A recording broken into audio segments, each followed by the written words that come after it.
Wolves respect power. Packs worship strength. It's what Alpha Kieran drilled into every member of Crescent Valley from childhood. The law that kept order, that maintained hierarchy, that separated the worthy from the weak. But when they forced young Isla to shift at her trial, when thousands gathered to watch the colorless daughter finally reveal the broken wolf they knew she carried, no one expected the truth. That power doesn't always announce itself with golden fur and perfect bloodlines. That sometimes the greatest threat to an empire is the girl they dismissed, the wolf they underestimated, the divine blessing they were too blind to recognize, until it was far too late. Chapter 1. The Colorless Daughter. The morning Isla turned 18, her mother didn't come to wake her. It should have been a celebration, the day every wolf in Crescent Valley waited for since birth. The day when the shift would finally come, when the wolf inside would break free and claim its place in the pack hierarchy.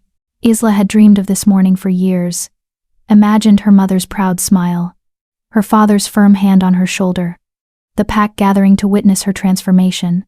Instead, she woke alone to silence and the acrid smell of disappointment that had seeped into every corner of their small cottage at the edge of Packlands.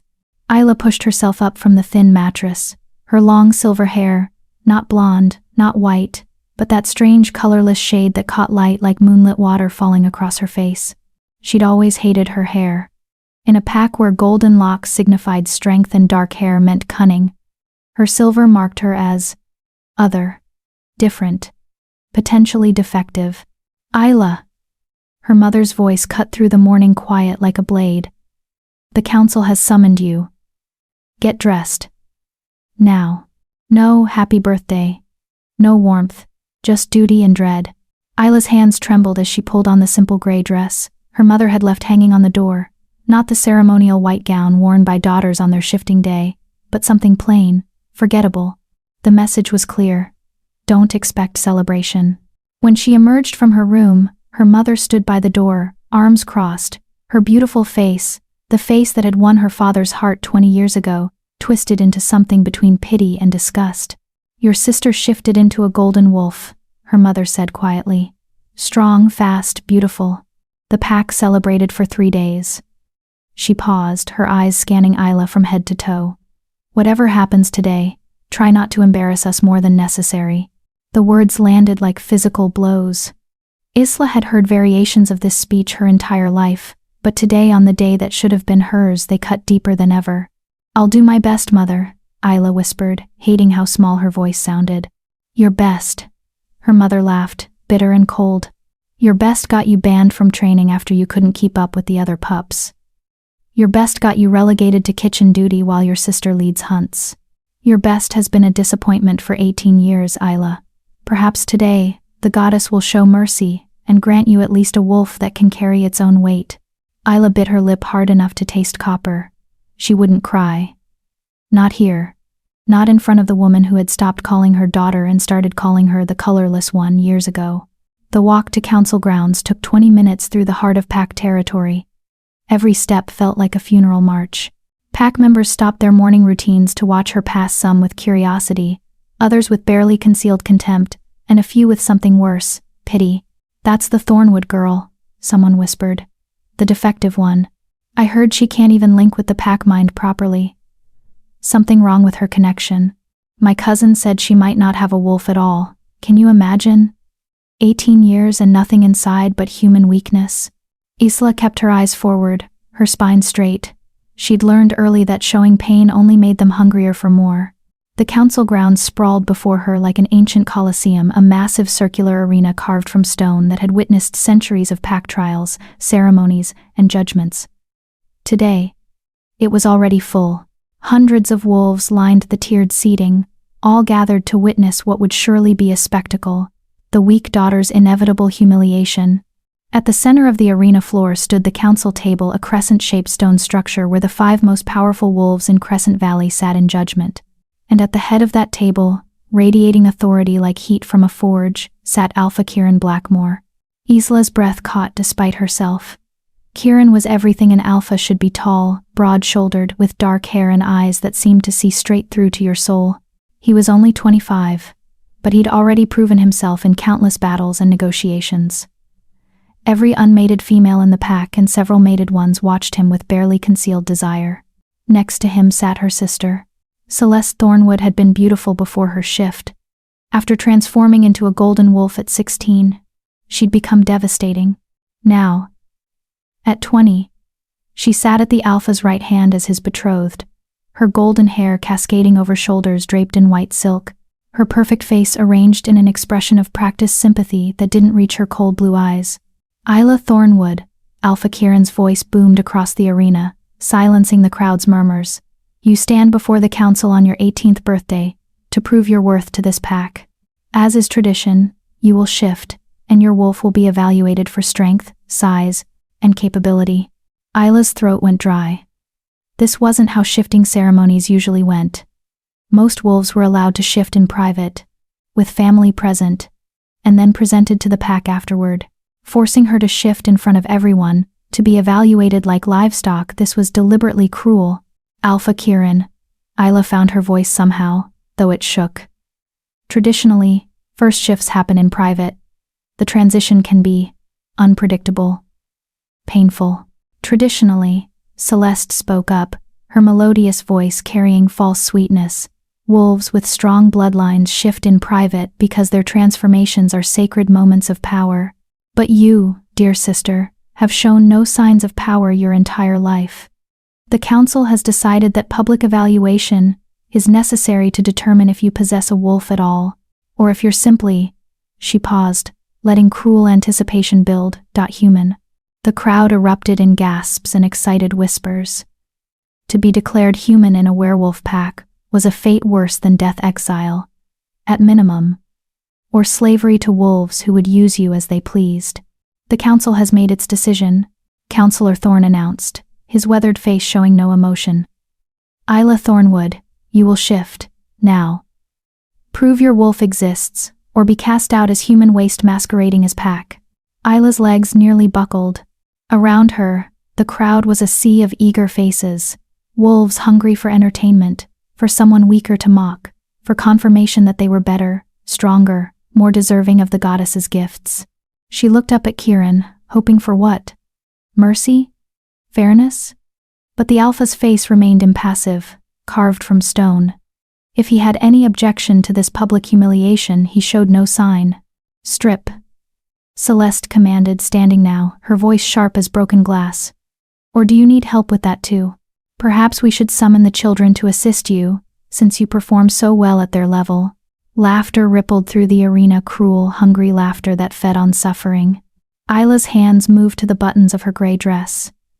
Each one felt like removing a layer of dignity, of self. But what choice did she have? Refuse and be declared human immediately. Comply and face whatever humiliation awaited when her wolf, if she even had one, proved small and weak. The dress fell to the ground. She stood in the center of the arena, in only her undergarments, silver hair covering what little modesty remained, while hundreds of pack members stared and whispered and judged. Now, Alpha Kieran said quietly, but his voice carried to every corner of the arena. Call your wolf, shift, show us what you are. Isla closed her eyes and reached deep inside herself, to that place where every wolf kept their beast. She'd felt it before, fleeting touches of something wild and powerful that vanished before she could grasp it. Every other wolf described the shift as natural as breathing, as easy as opening a door that was already unlocked. For Isla, it had always felt like clawing at a wall with bare hands. Please, she begged silently. Please be there. Please be strong enough to prove them wrong. The first crack of bone was agony. Isla screamed as her body began to break and reform, as her spine curved and lengthened, as her hands twisted into paws and her face elongated into a muzzle. The shift that should take seconds stretched into agonizing minutes. Every bone snapping, every muscle tearing and reknitting, every nerve ending on fire. The crowd's laughter died into uncertain silence. Because something was wrong. The shift wasn't stopping. Isla's wolf was growing, and growing, and growing. When the transformation finally finished, Isla stood on 4 legs in the center of the arena, panting from exertion and pain. But she wasn't looking up at the council anymore. She was looking down at them. Her wolf was massive, easily 3 times the size of a normal werewolf, towering over even the largest alpha males, and her fur was pure, Pristine, luminous white. Not silver. Not gray. Not cream. White like starlight made solid. White like the moon itself had taken wolf form. White like legends whispered around fires on moonless nights, legends of the white Luna, the rarest wolf blessed directly by the moon goddess herself. The arena had gone completely silent. Isla turned her great head to look at the council, at her sister whose face had drained of all color, at Alpha Kieran who had risen to his feet, his expression somewhere between awe and terror. Then, from the eldest counselor, ancient grandmother Mora, who rarely spoke, came a single word, whispered but carrying to every corner of the suddenly silent arena. Impossible. Chapter 2, The White Wolf's Curse. The silence lasted exactly 3 heartbeats. Then chaos erupted. Wolves throughout the arena began shouting, some falling to their knees in instinctive submission, others scrambling backward in terror. The sound was deafening, a cacophony of shock, fear, and disbelief that crashed over Isla like a physical wave. Her massive white wolf stood frozen in the center of the arena, confused and overwhelmed. Through her wolf's eyes, everything was sharper, clearer, more intense. She could smell the terror rolling off the crowd in acrid waves. She could hear hearts hammering in chests 50 yards away. She could feel the power thrumming through her enormous body like lightning contained in flesh. And she could see her sister's face twisted in naked hatred. Silence! Alpha Kieran's command cut through the pandemonium like a blade. His alpha authority slammed into the crowd, forcing submission, demanding obedience. Gradually, the noise died down to frightened whispers. Kieran descended from the council platform, his movements slow and deliberate, his eyes never leaving Isla's massive form. Even his considerable size, large for an alpha, looked almost childlike next to her wolf. Shift back, he commanded, his voice steady, but Isla could smell the unease beneath his controlled exterior. Now, Isla, shift back to human form. Isla tried. She reached for that internal switch that should return her to human skin. But her wolf, finally free after 18 years of being locked away, didn't want to let go. The beast inside her was reveling in its size, its strength, the way hundreds of wolves who had mocked her now cowered in fear. No. Her wolf seemed to growl inside her mind. They wanted to see me. Let them look. She can't control it. Someone shouted from the crowd. The white wolf is feral. It's a curse, another voice cried. The colorless daughter has brought a cursed wolf into our pack. Shift, back. Kieran's alpha command was stronger this time, laced with power that should have forced any wolf to comply. It pressed against Isla like a weight. But her wolf merely lowered its massive head and met his eyes, a direct challenge that made several council members gasp. In wolf hierarchy, holding an alpha's gaze was an act of defiance, of dominance. Isla's wolf held it effortlessly.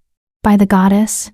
Grandmother Mora breathed, her ancient voice carrying an edge of fear Isla had never heard from the unshakable elder. She's not submitting to alpha authority. The white wolf answers to no one. Then she's a threat. Celesta's voice rang out sharp and clear. She'd composed herself now, her beautiful face arranged in an expression of concerned authority. Alpha Kieran, you must see my sister cannot control her wolf. A beast that size, that power, with no submission to pack hierarchy, she could kill us all. Murmurs of agreement rippled through the crowd. Fear was rapidly transforming into hostility. Isla could smell it in the air, the shift from shock to anger, from awe to threat assessment. She needed to shift back. Now. Please. Isla begged her wolf internally. Please let me shift back. They're going to kill us if we don't. Her wolf's presence in her mind was vast, ancient, and utterly unmoved by the threat. But finally, perhaps sensing Isla's genuine terror, it relented. The shift back was faster but no less painful. Bones cracking and reforming, body shrinking, fur receding. When it was over, Isla collapsed naked on the cold stone floor of the arena, gasping for breath. Her silver hair plastered to her skin with sweat. Someone, a female servant she didn't recognize, hurried forward with a blanket and wrapped it around her shaking shoulders. The small kindness nearly broke Isla's composure entirely. Explain. Alpha Kieran stood over her, his shadow blocking out the morning sun. Explain how the weakest member of our pack, the girl who couldn't keep up with pup training, who showed no signs of wolf presence for 18 years, suddenly shifts into a white Luna of legend. Isla tried to speak, but her throat was raw from screaming. She swallowed hard and tried again. I don't know, Alpha. I've always felt my wolf, but she was distant, locked away. I thought I was defective, I thought. You thought correctly, Celeste interrupted, descending gracefully from the platform to stand beside Kieran. She looked perfect beside him, golden to his dark, beauty-matching power, the ideal alpha pair. Something is clearly wrong with her. Normal wolves bond with their humans from birth. They grow together, shift together naturally. This aberration, this thing that forced its way out after being locked away, it's not natural. It's corrupted. The white wolf is sacred, Grandmother Mora said firmly, though Isla noticed the elder's hands were trembling. It's spoken of in our oldest texts. A white Luna appears once every 1,000 years, blessed by the moon goddess herself to know, to bring great change. Counselor Thorne finished, his voice heavy with meaning. Great change. Not necessarily good change. Mora, the last white Luna recorded in our histories was 500 years ago. She united the warring packs by drowning them in blood. Thousands died in the wars she started. Ice flooded Isla's veins. I would never. You can't even control your shift, Celeste said sweetly, crouching down to Isla's level with false concern that made Isla's skin crawl. You challenged our alpha's authority without even meaning to. What happens next time, dear sister? What happens when you get angry? When you lose control? Will that massive beast tear through our pack because you can't reign in your own power? Isla's mind raced. Everything Celeste was saying was technically true. She hadn't been able to control her wolf, hadn't been able to shift back immediately, had met Kieran's eyes in challenge without intending to. But the way her sister was framing it, turning her confusion into malice, her struggle into threat. The council must decide, Kieran said heavily, and Isla's heart sank at the resignation in his voice. He'd already made up his mind. Isla Thornwood, you are hereby charged with harboring an unstable and potentially dangerous wolf. Until we can determine the extent of the threat you pose to this pack, you will be. Wait. A new voice cut through the proceedings, young, male, and unexpected. A wolf pushed through the crowd, and Isla's battered heart lifted slightly. Finn Riverside, one of the few pack members who had never mocked her, who had always offered a smile when they crossed paths. He was a few years older than her. A strong fighter but not particularly high-ranking. His speaking out now could cost him dearly. Alpha Kieran, Finn said, dropping to one knee in proper submission but keeping his voice steady. With respect, we're condemning Isla for something she can't control. She was forced to shift publicly for the first time, in front of hundreds, under threat of being declared human. Is it any surprise that her wolf reacted defensively? Her wolf refused alpha authority, Counselor Thorne stated flatly. That alone is grounds for execution or exile. Her wolf is larger than the alpha. Finn pressed on, and Isla wanted to scream at him to stop, to not risk himself for her. Hierarchy is based on strength, is it not? Perhaps her wolf didn't refuse submission. Perhaps it simply doesn't recognize dominance from those weaker than itself. The implications of his words hit the crowd like a thunderbolt. If Isla's wolf was stronger than the alpha, if size and power determined hierarchy, then technically, she should be. That's treason, Celeste hissed, her beautiful face ugly with rage. You're suggesting she should be alpha? This defective girl who couldn't even… I'm suggesting… Finn interrupted another breach of protocol that made several wolves gasp that were operating on fear instead of law. The old laws are clear. Any wolf who manifests new power must be given time to learn control.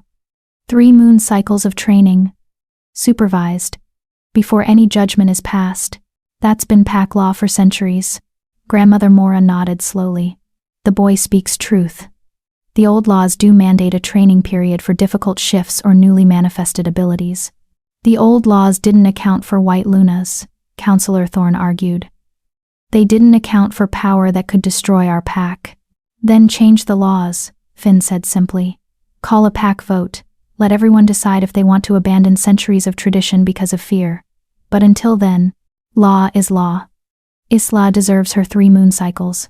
The crowd erupted again, this time split between those who supported following the old laws and those who wanted Isla dealt with immediately. Isla watched, numb with exhaustion and shock. as her fate was debated like she wasn't even there. Finally, Alpha Kieran raised his hand for silence. His dark eyes swept the arena, reading the mood of his pack, calculating the political cost of each decision. When his gaze finally landed on Isla, she saw no warmth there. Only cold assessment. "The old laws will be honored," he announced, and Isla's chest loosened slightly with relief. Isla Thornwood will be given 3 moon cycles to learn control of her wolf. However, his voice hardened. Given the unprecedented size and power of her beast, she will be confined to the Luna's Keep during this period. She will train under guard, isolated from the pack, and at the end of 3 months, she will demonstrate control. If she cannot. He paused, letting the threat hang in the air. Then the council will have no choice but to declare her wolf too dangerous to exist alongside the pack. "The Luna's Keep?" Isla whispered. The Luna's Keep was a stone tower at the furthest edge of Packlands, ancient, isolated, and traditionally used to house the Alpha's mate during her pregnancy. Using it as a prison was, "You should be grateful," Celeste said coldly.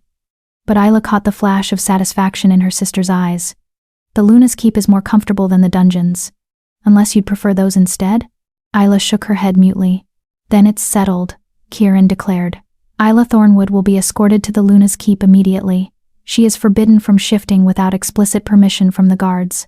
She is forbidden from contacting other pack members. She is forbidden from leaving the keep grounds until her trial period ends. Guards, take her." 2 large male wolves stepped forward, their hands rough as they hauled Isla to her feet. The blanket slipped, and she clutched at it desperately, trying to maintain some shred of dignity as they dragged her across the arena floor. The crowd parted before them like water, wolves pressing back against the stone seats to avoid even coming close to her. Some faces showed pity. Most showed relief that the threat was being removed, and a terrible few, showed hunger, like predators watching wounded prey being taken to a cage. As she was pulled past the council platform, Isla's eyes met her sister's one last time. Celeste smiled, beautiful, cold, and victorious, and Isla understood with terrible clarity. This had been the plan all along. Her sister had orchestrated this entire spectacle. The public shift, the forced humiliation, the framework that would transform Isla's greatest strength into her greatest curse. The colorless daughter had finally proven her worth, and her sister was going to make her pay for it. The guards dragged her out of the arena, past the jeering crowds and through Packlands toward her new prison. And in the back of Isla's mind, her massive white wolf stirred, patient, powerful, and waiting. "They think they've caged us," her wolf seemed to whisper. "Let them think that. Let them believe we're contained. For now." Chapter 3. The Luna's Cage. The Luna's Keep rose from the landscape like a forgotten monument, a circular stone tower, 4 stories tall, its gray walls covered in creeping ivy and moss. It sat at the very edge of Crescent Valley territory, where Packlands met wild forest, isolated enough that screams wouldn't carry to the main settlement. Isla stumbled as the guards shoved her through the heavy wooden door, still wrapped in nothing but the thin blanket. Her bare feet scraped against cold stone floors that hadn't seen proper cleaning in years. Dust motes danced in shafts of pale light filtering through narrow windows. Top floor, the larger guard grunted a wolf named Garrett whose contempt for her radiated like heat. "That's where you'll stay. There's basic furniture, a chamber pot, and water. Food will be brought twice a day. You'll eat what you're given when you're given it. And training?" Isla's voice came out smaller than she intended. "Alpha, Kieran said I would train to control my wolf. When does that start?" The guards exchanged glances, and something cruel flickered in their eyes. "Training." Garrett laughed, a harsh, barking sound. "Right. We'll be sure to schedule that. Now move." They forced her up a winding stone staircase, each step narrower and more worn than the last. By the time they reached the top floor, Isla's legs were shaking from exhaustion. The shift had drained her more than she'd realized. The room they shoved her into was small, maybe 15 feet across, with a single narrow bed, a wooden chair, a small table, and a bucket in the corner that she assumed was the chamber pot Garrett had mentioned. One window, barely wider than her shoulders, looked out over the forest. Iron bars had been fitted across it.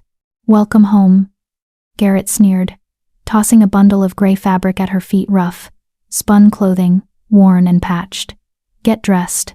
Can't have you prancing around naked, tempting the guards. Though I doubt you could tempt anyone colorless. The other guard, younger, with nervous eyes, actually flinched at Garrett's cruelty, but he said nothing as they backed out of the room. The door slammed shut. A heavy bolt slid into place from the outside, and Isla was alone. She stood there for a long moment, still clutching the blanket, staring at the door as reality crashed over her in waves. This morning she'd woken up, hoping for celebration. Now she was a prisoner in a tower. Her greatest strength declared her greatest threat, sentenced to 3 months of isolation that might end in her execution. Don't cry, she told herself fiercely. Don't give them that, don't. But the tears came anyway, hot and bitter, streaming down her cheeks as she sank to the cold stone floor. Great racking sobs tore from her chest. 18 years of mockery, of being less than, of trying so hard to be enough and never succeeding. And now, when she'd finally proven she was powerful, they'd locked her away like a monster. You are not a monster, her wolf's presence whispered in her mind, stronger now than it had ever been before the shift. You are magnificent. They cage you because they fear what you could become. What good is magnificent if I'm alone? Isla whispered back to the empty room. What good is power if it only makes them hate me more? Her wolf had no answer for that. Eventually the tears stopped. Isla forced herself to stand, to drop the blanket, and pull on the rough clothing, a shapeless gray dress that hung on her thin frame and scratched against her skin. There was no mirror, but she could imagine how she looked. A ghost in a tower, colorless and forgotten. She moved to the window and gripped the iron bars, looking out at the forest beyond. The trees were thick here, old growth that had stood for centuries. In the distance, she could see mountains rising purple against the afternoon sky. Beautiful. And completely unreachable. A sound at the door made her turn. The bolt scraped back and a different guard entered, older, with gray threading through his dark hair and eyes that held something approaching sympathy. Isla Thornwood, he said formally, setting down a tray with bread, cheese, and water. I'm Captain Aldrich. I'll be overseeing your confinement. My imprisonment, Isla corrected quietly. He had the grace to look uncomfortable. The Alpha has assigned me to supervise your training. We'll begin tomorrow morning at dawn. You'll learn to call your wolf, to shift at will, and to maintain control during transformation. Hope flickered in Isla's chest. Thank you. I want to learn. I need to prove I'm not a threat. Aldrich studied her for a long moment, and something sad crossed his weathered face. Eat. Rest. Tomorrow will be difficult. He left before she could ask what he meant. Isla ate mechanically. The bread was stale, the cheese nearly hard, the water tepid, but it filled the hollow ache in her stomach. As the sun set and darkness crept into her small room, she lay on the narrow bed and stared at the ceiling, trying not to think about her family. Were they glad she was gone? Relieved that the embarrassment had been removed from their home? Or had her mother felt even a moment of concern for her colorless daughter locked in a tower? Sleep came eventually, restless and full of dreams, where she ran through forests on 4 white legs, powerful and free, only to wake and find iron bars blocking her escape. Dawn came with the scrape of the bolt, and Aldrich's weathered face appearing in the doorway. Up, he commanded. Training begins now. Isla scrambled from the bed, her body stiff from sleeping on the thin mattress. She followed Aldrich down the winding stairs and out into a small courtyard behind the keep, a circular space perhaps 30 feet across, surrounded by high stone walls. A cage, she realized. Just a slightly larger cage. Strip, Aldrich said, his tone businesslike and free of the cruelty Garrett had used. You can't train to shift if you're worried about ruining clothing. Isla's cheeks burned, but she complied, folding the rough dress carefully and setting it aside. The morning air was cold against her skin, raising goosebumps along her arms. Now, Aldrich said, circling her slowly. Call your wolf, but this time, control the shift. Don't let her overwhelm you. You command her, not the other way around. Isla closed her eyes and reached inward, to that place where her wolf waited. The presence was immediate, vast and powerful, pressing against her consciousness like an ocean pressing against a dam. Easy, Isla thought. Slowly. We shift together. But the moment she opened that internal door, her wolf surged forward like a tidal wave. Isla screamed as the shift took her bones breaking and reforming, body expanding rapidly, fur erupting across her skin. It was faster than yesterday but no less agonizing. When it was over, her massive white wolf stood panting in the courtyard, barely fitting in the space between the walls. Too fast, Aldrich said calmly, though he'd pressed himself back against the wall, well away from her enormous form. You let her take control. Try again. Shift back. Isla tried. She visualized her human form, reached for that internal switch, but her wolf wasn't ready. It wanted to run, to stretch these powerful muscles, to feel the wind in its fur. Please, Isla begged. Please shift back. I need to show them I can control this. Her wolf resisted for another minute, long enough to make Isla panic before finally relenting. The shift back left her gasping and shaking on the cold ground. Again, Aldrich commanded. And so it went. Shift. Shift back. Over and over and over until Isla's body felt like one massive bruise, until she was sobbing from pain and exhaustion, until she couldn't tell where her consciousness ended and her wolf's began. Enough, Aldrich finally said, as the sun reached its peak. That's sufficient for today. But I haven't, Isla gasped. I can't control it yet. I need more time tomorrow. Aldrich cut her off, his expression unreadable. We'll continue tomorrow. He escorted her back to her room, left food and water, and locked the door behind him. Isla collapsed on the bed, every muscle screaming. But beneath the physical pain was something worse, a creeping suspicion that had been growing all morning. Aldrich had pushed her to shift repeatedly, forced her to exhaust herself, but he'd given her no actual instruction, no guidance on how to control her wolf, no techniques or strategies. Just do it, over and over until she couldn't anymore. That wasn't training. That was breaking. The pattern continued for days. Wake at dawn, strip, shift until she collapsed, return to her cage. Garrett brought her meals with sneers and comments that grew progressively crueler. The younger guard, she learned his name was Thomas, sometimes looked guilty but never intervened. A week passed. Then two. Isla's body grew stronger from the repeated shifts, her wolf becoming slightly more responsive, but the control she desperately needed remained elusive. And Aldrich's training never evolved beyond the same brutal repetition. On the 15th day, everything changed. Isla was mid-shift, her body caught in that agonizing moment between human and wolf, when a commotion erupted from the front of the keep. Voices shouting, the sounds of arrival. Her shift completed just as Alpha Kieran strode into the courtyard, Celeste beautiful and composed at his side. Isla's massive white wolf froze, every instinct screaming danger. Well, Celeste's musical voice carried across the space. Look at that. Still no control, even after 2 weeks of training.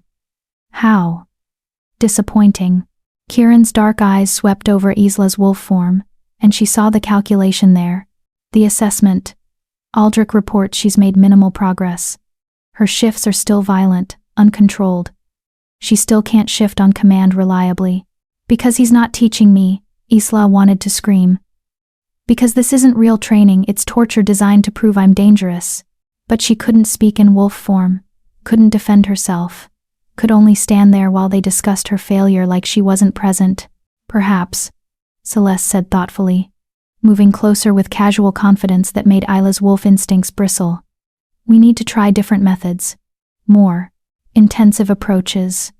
After all, we only have 6 weeks left before the council must make its decision.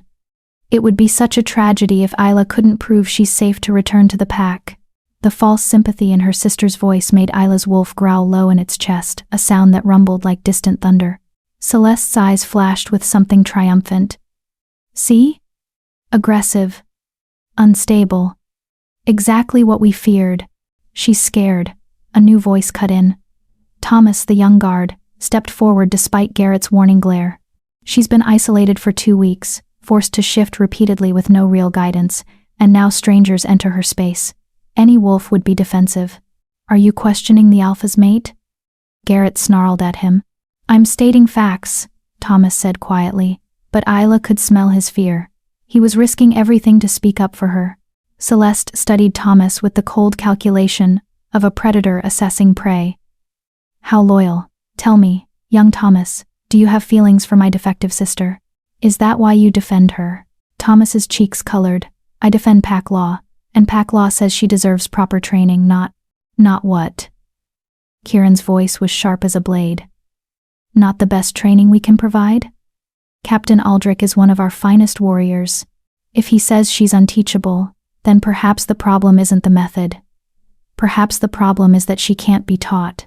Isla's wolf wanted to lunge, to roar, to show them exactly how much control she didn't have, but some deeper instinct, maybe Isla's human consciousness bleeding through, held her back.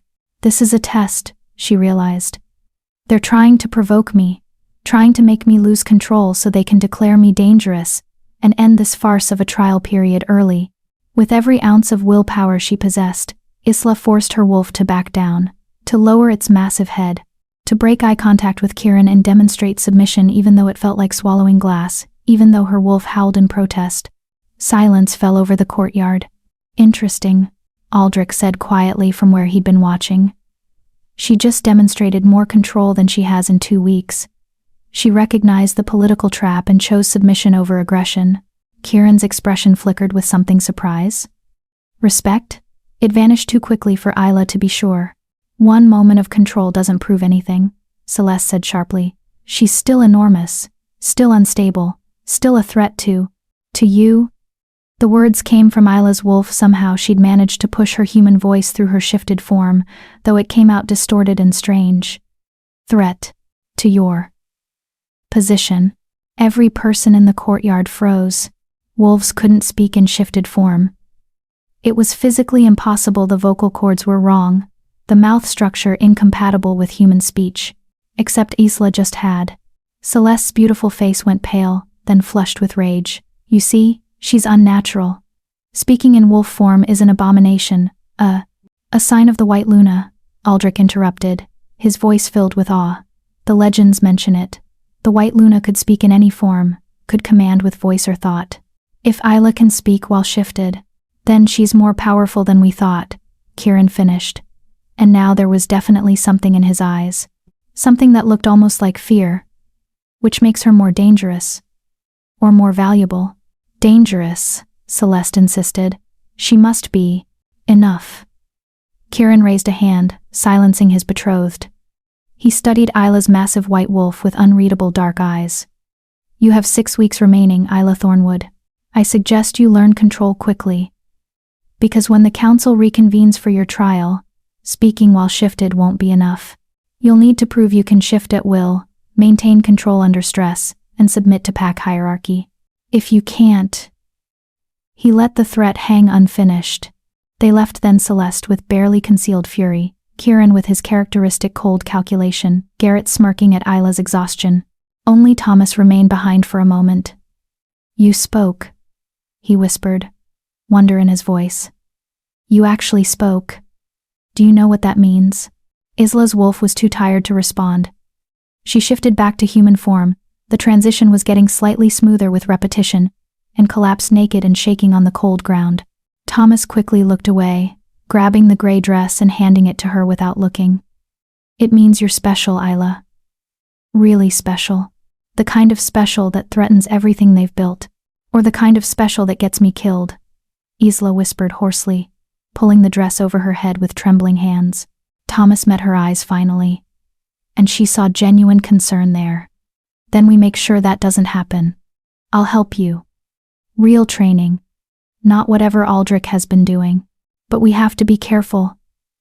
If Celeste finds out. Why? Isla had to ask. Why risk yourself for me? Thomas smiled, sad and small. Because 3 years ago, when I first joined the guard, and the older wolves were making my life hell, you were the only one who was kind to me. You probably don't even remember you were just 15, working in the kitchens. But you saved me extra food, smiled when you saw me, treated me like I mattered. He shrugged. Seems like it's my turn to return the favor. Tears pricked Isla's eyes. She'd forgotten about that, forgotten the shy young guard who'd looked so lost and alone. She'd just been trying to be kind. The way she wished others would be kind to her. Thank you, she whispered. Don't thank me yet, Thomas said grimly. We have 6 weeks to turn you from a threat into an asset. And trust me, Celeste is going to do everything in her power to make sure you fail. He left her then, the bolt sliding home with its now familiar finality. But for the first time since arriving at the Luna's keep, Isla didn't feel quite so alone. Her wolf stirred in her mind, no longer just a presence but something close to a voice. We will not fail, it seemed to say. We will not break. And when the time comes, Sister Deer will learn exactly what she's created by locking us away. Monsters, after all, are made in cages, and we are becoming something far more dangerous than they ever imagined. Chapter 4. Breaking Protocols. True to his word, Thomas returned that night. The bolt scraped back long after darkness had fallen. After Garrett's final sneering inspection and the changing of the guard rotation, Isla jerked awake from uneasy sleep as Thomas slipped into her small room, carrying a covered lantern that cast dancing shadows across the stone walls. "Get up," he whispered urgently. "Quietly. We don't have much time." Isla scrambled from the bed, her heart hammering. "If they catch you, then we both better make sure they don't." Thomas set the lantern on the small table and pulled out a rolled parchment from inside his guard uniform. "This is a map of Pact territories going back 200 years.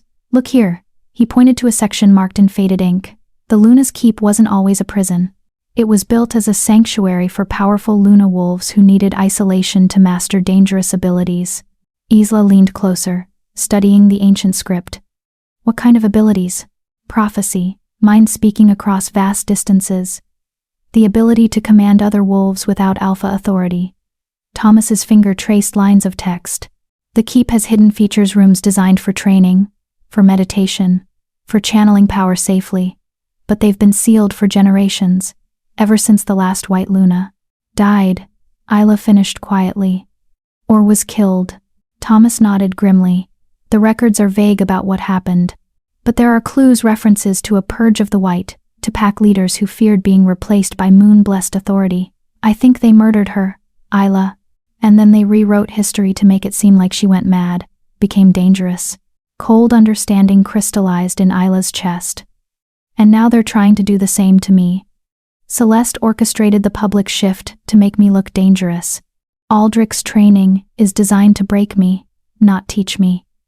They're creating the narrative of the mad White Luna all over again. Exactly. Thomas pulled out another parchment, this one newer, covered in neat handwriting. So we're going to actually train you. Real training. Starting tonight. But Garrett will notice if I'm gone from my room. Garrett drinks himself stupid every night after his shift ends, takes a skin of whiskey to his quarters and doesn't emerge until dawn. Thomas's smile was grim. I checked his pattern for a week before approaching you. We have about 4 hours before the next guard rotation. Isla wanted to cry with relief and gratitude. Instead, she squared her shoulders and nodded. What do we do first? First, Thomas said, his expression becoming serious. You need to understand what you are. The White Luna isn't just a bigger, stronger wolf. According to these texts, she's a conduit for the moon goddess's power. Your wolf isn't just part of you, it's a piece of divine will made flesh. That's why she's so hard to control, Isla breathed. She's not supposed to submit to alpha authority because she answers to something higher. Right. But that doesn't mean you can't work with her. Partnership. Not dominance. Every other wolf is taught to dominate their beast. To be the master. You need to do the opposite, you need to become equals. It was so contrary to everything Isla had ever been taught about wolf nature, that it took her a moment to process. How? We start with communication. Thomas gestured to the floor. Sit. Close your eyes. Instead of trying to call your wolf or push her down, just talk to her, like you would a friend. Isla sat cross-legged on the cold stone, feeling foolish. But she closed her eyes and reached inward to that vast presence that had taken up residence in her consciousness. Hello, she thought tentatively. I know we haven't exactly been working together. I've been trying to control you. And you've been, well, being you. Her wolf's presence shifted, not hostile, but wary, curious. They're trying to break us, Isla continued. Both of us. They want to prove we're dangerous so they can justify killing us or exiling us. But I don't want to fight you. I want to understand you. Can we try working together? For a long moment, nothing happened. Then slowly, her wolf's consciousness brushed against hers. Not overwhelming, not dominating, but touching, tentative, testing. And in that touch, Isla felt something that made her breath catch. Her wolf wasn't some mindless beast. She was ancient, wise, tired of being locked away, frustrated by Isla's attempts to cage her the way the pack had caged them both. "I'm sorry," Isla whispered internally. "I'm sorry I tried to control you. I was scared. I thought that's what I was supposed to do." Her wolf's response came not in words but in feelings, understanding, acceptance, and underneath it all, a fierce protective love for Isla that brought tears to her eyes. "We are one," her wolf seemed to say. "Not master and beast. Not human and animal. We are two halves of the same soul. When you suffer, I suffer. When they cage you, they cage me." "Isla?" Thomas's voice was gentle. "What's happening? Your eyes are glowing." Isla opened her eyes and gasped. Her hands, resting on her knees, were emitting a soft white light not bright enough to hurt, but definitely visible in the dim room. "I'm talking to her, really talking. And Thomas, she's not dangerous. She's been protecting me my whole life. Locked away because she was too powerful to emerge safely when I was young. She's been waiting until I was strong enough to handle her presence." "Can you shift?" Thomas asked. "Not forced, not violent. Just ask her to come forward." Isla looked inward again. "Can we shift together, gently?" Her wolf responded with what felt almost like eagerness. And this time, when the shift came, it was different. Yes, there was pain, bones, and muscles reforming would always hurt, but it was controlled pain, expected pain, like the burn of muscles during exercise rather than the agony of broken bones. The shift took maybe 20 seconds instead of the minute-long torture sessions with Aldrich. When it was complete, Isla's massive white wolf stood in the small room, her head nearly brushing the low ceiling.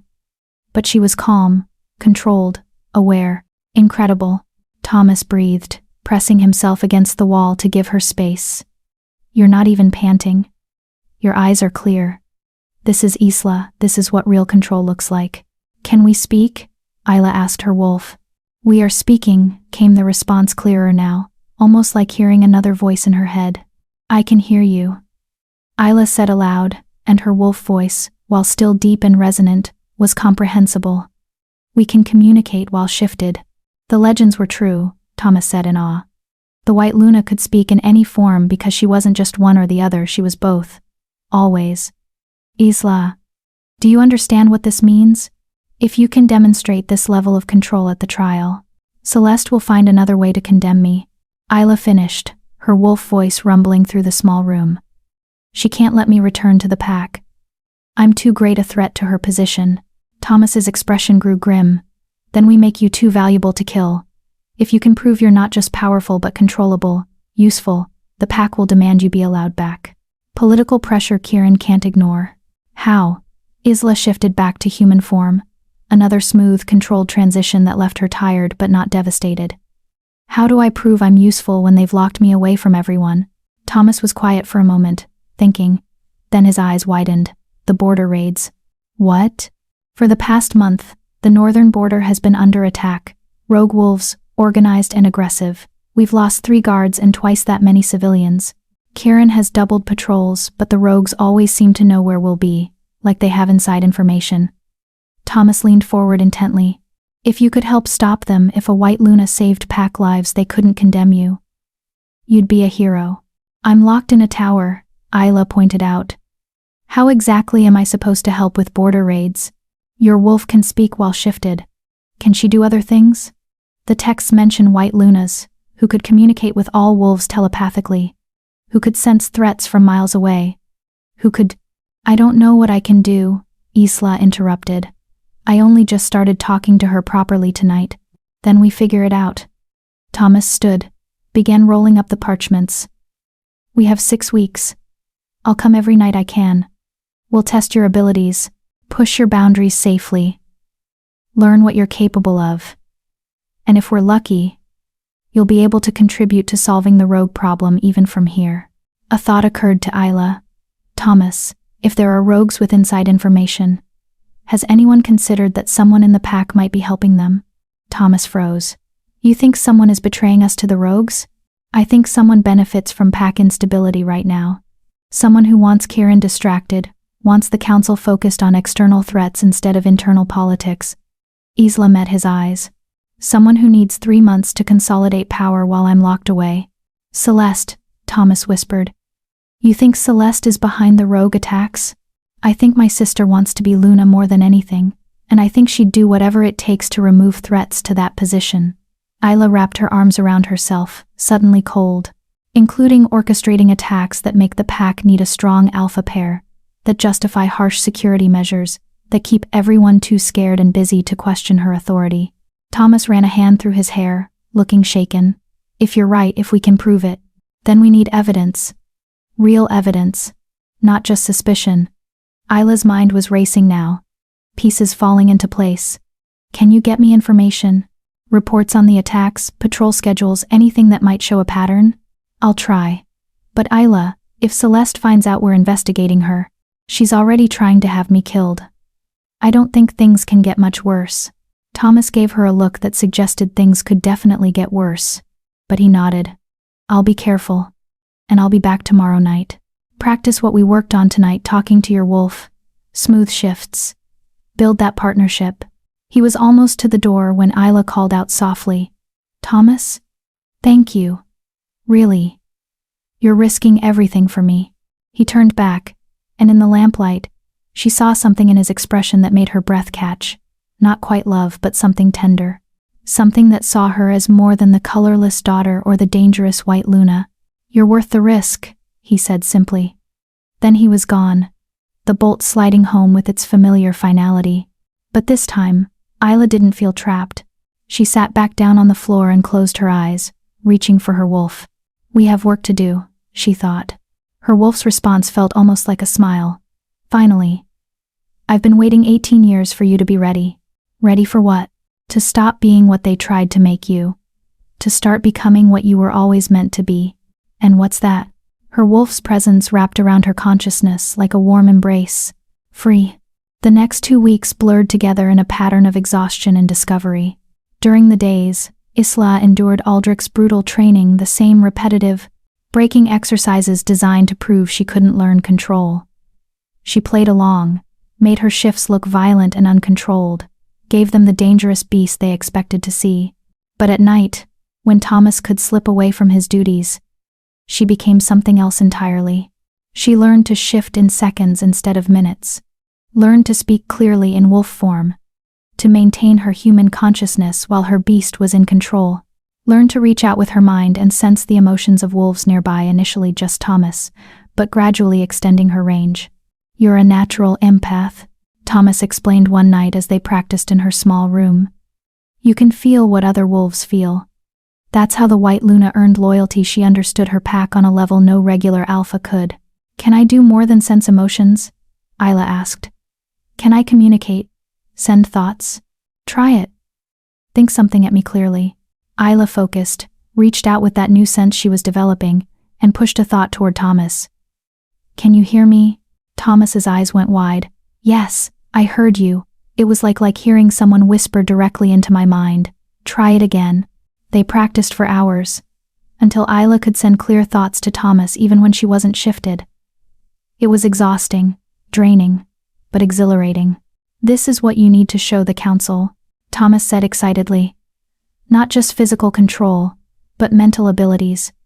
Proof that you're not a mindless beast but something more evolved, more useful. But the more abilities Isla discovered, the more worried she became about Celeste's reaction. Her sister wouldn't just roll over and accept defeat. She'd escalate. The answer to how came 4 weeks into Isla's imprisonment. Thomas arrived that night with blood on his uniform and panic in his eyes. What happened? Isla demanded, her wolf surging forward protectively. Another border attack. The worst yet. Thomas was shaking. They hit a patrol of 6 wolves. Only 2 survived. And Isla, they were carrying silver weapons. Rogues don't use silver. It's too expensive, too hard to work with. Someone supplied them with weapons specifically designed to kill werewolves. Isla's blood ran cold. Celeste. I think so. But I can't prove it. The survivors said the rogues knew exactly where the patrol would be, exactly when to strike. Like they had the schedule memorized. Thomas paced her small room, agitated. Kieran is furious. He's calling an emergency council meeting tomorrow. They're talking about martial law, about restricting movement, about what? Thomas met her eyes, and she saw fear there. About moving up your trial. Some council members are arguing that they need every strong wolf available to fight the rogues, that they can't afford to keep you locked away if you could help defend the pack. But others, led by Celeste, are arguing that you're too dangerous to release, that the rogues might be after you specifically, that letting you out would make things worse. She's building the narrative. Isla realized, either I stay locked up and useless, or I'm released and she arranges for something to happen that makes me look dangerous or traitorous. Either way, she wins. Not if we can prove she's behind the attacks. How? We have suspicions, not evidence. Thomas pulled out a folded paper from inside his blood-stained uniform. One of the survivors managed to wound a rogue before it escaped. Drew blood. I collected a sample. He held up a small vial of dark red liquid. If we can test this, find out if there's any pack scent on it, any connection to someone inside our territory. Who would do the testing? Anyone we bring this to might be loyal to Celeste. Grandmother Mora, Thomas said firmly. She's ancient. She's powerful. And she remembers the old ways. She was the one who recognized you as a white Luna. If anyone would help us, it's her. Can you get this to her without being seen? I can try. But Isla, if I'm caught with rogue blood and accused of working with them, then don't get caught. Isla gripped his hand. Please. This might be our only chance to prove what's really happening. Thomas nodded, tucking the vial back inside his uniform. I'll go tonight. The council meeting is at dawn. If I can get results before then. He didn't finish the sentence, but they both understood the stakes. He was almost out the door when Isla called out, Thomas? Be careful. If Celeste suspects you know something, I know. He smiled, small and brave. But someone has to stand up for what's right. Might as well be the guard who has nothing to lose and everything to prove. Then he was gone. Isla stood alone in her small room, her heart hammering. She reached for her wolf, and the presence came immediately, strong and steady. Something's wrong, her wolf said. I can feel it. Danger approaching. Thomas will be okay, Isla thought. But she wasn't sure she believed it. Not Thomas, her wolf corrected. Us. They're coming for us. Who? Footsteps on the stairs. Multiple sets, heavy boots, moving fast. Isla's door burst open. And Garrett stood there with 3 other guards she didn't recognize. His smile was cruel and victorious. Isla Thornwood, by order of the Alpha and Council, you are to be moved to the dungeons immediately pending emergency trial. What? Why? I have 2 more weeks. You have what the Alpha says you have. Garrett grabbed her arm, his grip bruising. And right now, he says you're too dangerous to keep in comfortable quarters. Seems there's been some concern you might be communicating with the rogues somehow, using your unnatural abilities to help them target our patrols.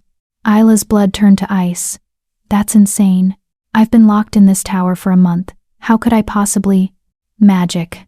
Mind tricks. Who knows what a white Luna can do? Garrett hauled her toward the door. All I know is that you're being moved somewhere that can't be compromised.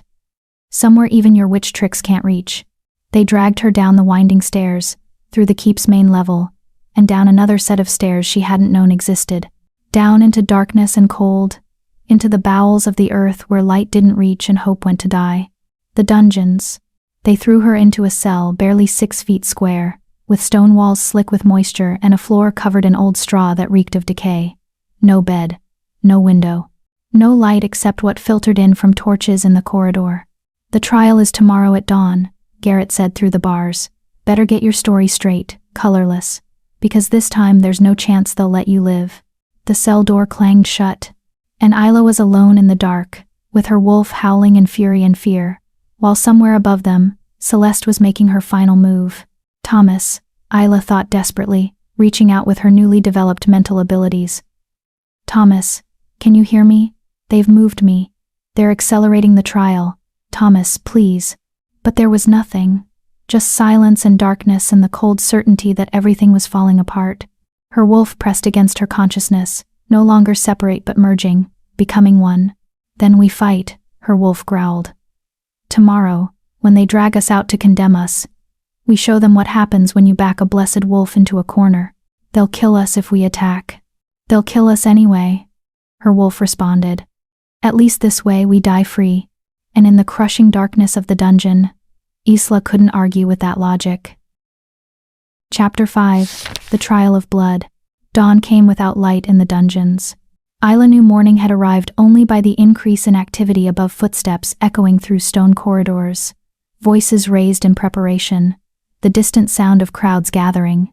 The entire pack would be assembling for her trial, her execution, more accurately. She'd spent the night huddled in the corner of her cell, shivering in the damp cold, her wolf prowling restlessly through her consciousness. They hadn't slept, hadn't dared to let their guard down even for a moment. Thomas never responded. Isla thought desperately, reaching out one more time with her mental abilities. Thomas, if you can hear me, please. Still nothing. Either he was too far away, or something had happened to him. Neither possibility brought comfort. The sound of boots on stone stairs made Isla's head snap up. Multiple guards descended into the dungeon, led by Garrett, whose smirk promised nothing good. Time for your trial, colorless, he announced, unlocking the cell door. Though I suppose we should call you White Wolf now. Not that it'll matter in a few hours. They hauled her out roughly, clamping silver manacles around her wrists that burned against her skin. Silver, the one metal that could suppress a werewolf's healing, that caused agonizing pain on contact. Isla bit back a cry as the metal seared her flesh. Can't have you shifting during the proceedings, Garrett explained with false cheerfulness. Alpha's orders. You'll face judgment in human form only. They dragged her up the stairs, through corridors she'd never seen, and finally into blinding sunlight. Isla blinked against the brightness, her eyes struggling to adjust after a night in complete darkness. The council grounds were even more packed than they'd been a month ago. Every wolf in Crescent Valley must have turned out for this spectacle. They lined the tiered stone seating, pressed against railings, craned their necks for a better view. The air thrummed with anticipation. The crowd's bloodlust was a palpable thing that made Isla's wolf snarl in defiance. At the center of it all stood the council table, and seated there were the 5 most powerful wolves in the pack. Alpha Kieran sat at the head, his expression carved from granite. Beside him, radiant in white silk that made her golden hair shine like a crown, sat Celeste. Isla's sister met her eyes across the arena and smiled, beautiful, cold, victorious. Isla Thornwood. Counselor Thorne's voice boomed across the grounds, silencing the crowd. You stand before this council charged with being an uncontrollable threat to pack safety. 1 month ago, you were granted a trial period of 3 moon cycles to prove you could master your wolf. That trial period has been terminated early due to evidence suggesting you pose an immediate danger to pack survival. What evidence? Isla called out, her voice hoarse from disuse but carrying across the arena. I've been locked away for a month. How could I possibly threaten anyone? The evidence? Celeste rose gracefully from her seat, her voice resonant and authoritative, is in the bodies. 5 wolves killed in rogue attacks over the past 4 weeks.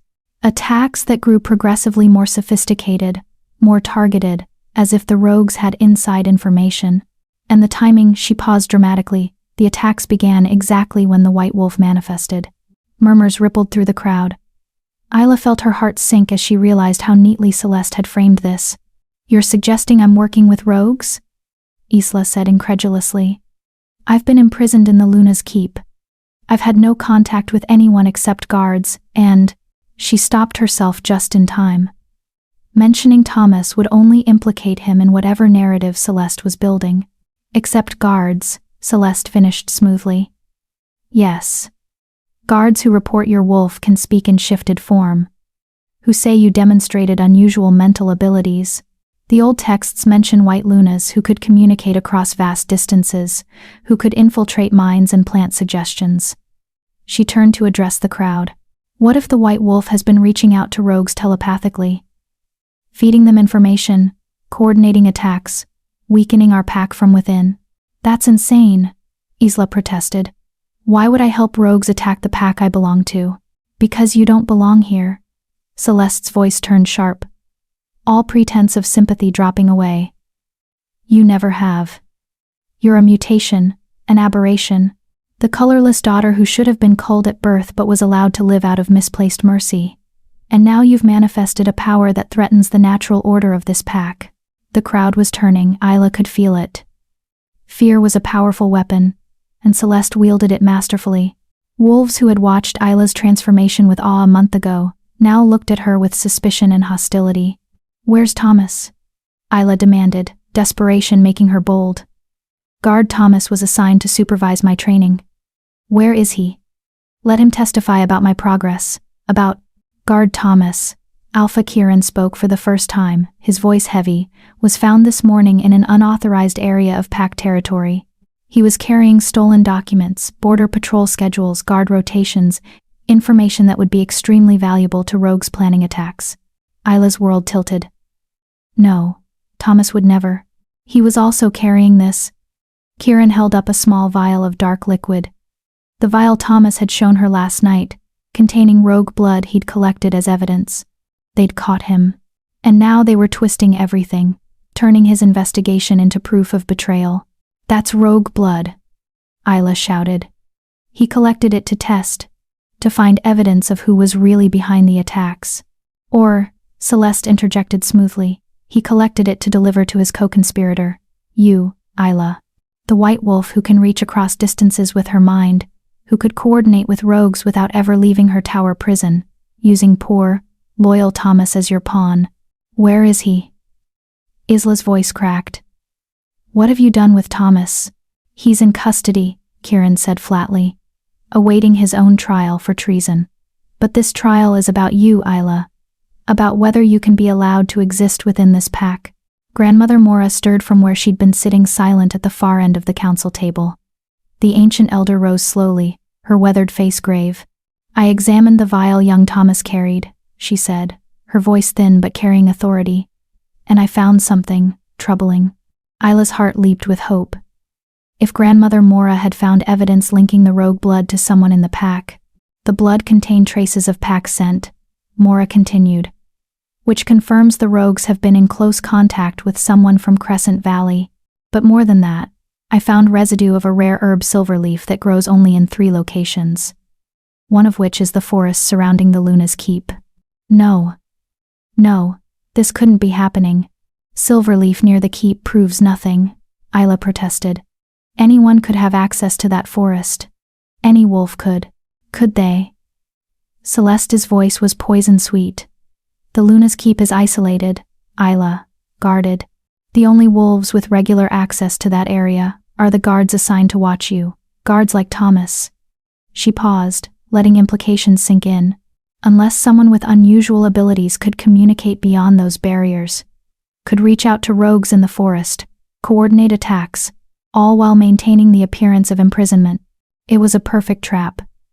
Every piece of evidence Thomas had gathered to prove Celeste's guilt had been twisted to implicate Isla instead. The investigation had been turned into conspiracy, the pursuit of truth into proof of treason. "I want to speak with Thomas," Isla demanded. "Bring him here. Let him tell his side of." "That won't be possible," Kieran interrupted. "Guard Thomas attempted to escape custody this morning. He was killed resisting arrest." The words hit Isla like physical blows. Dead. Thomas was dead.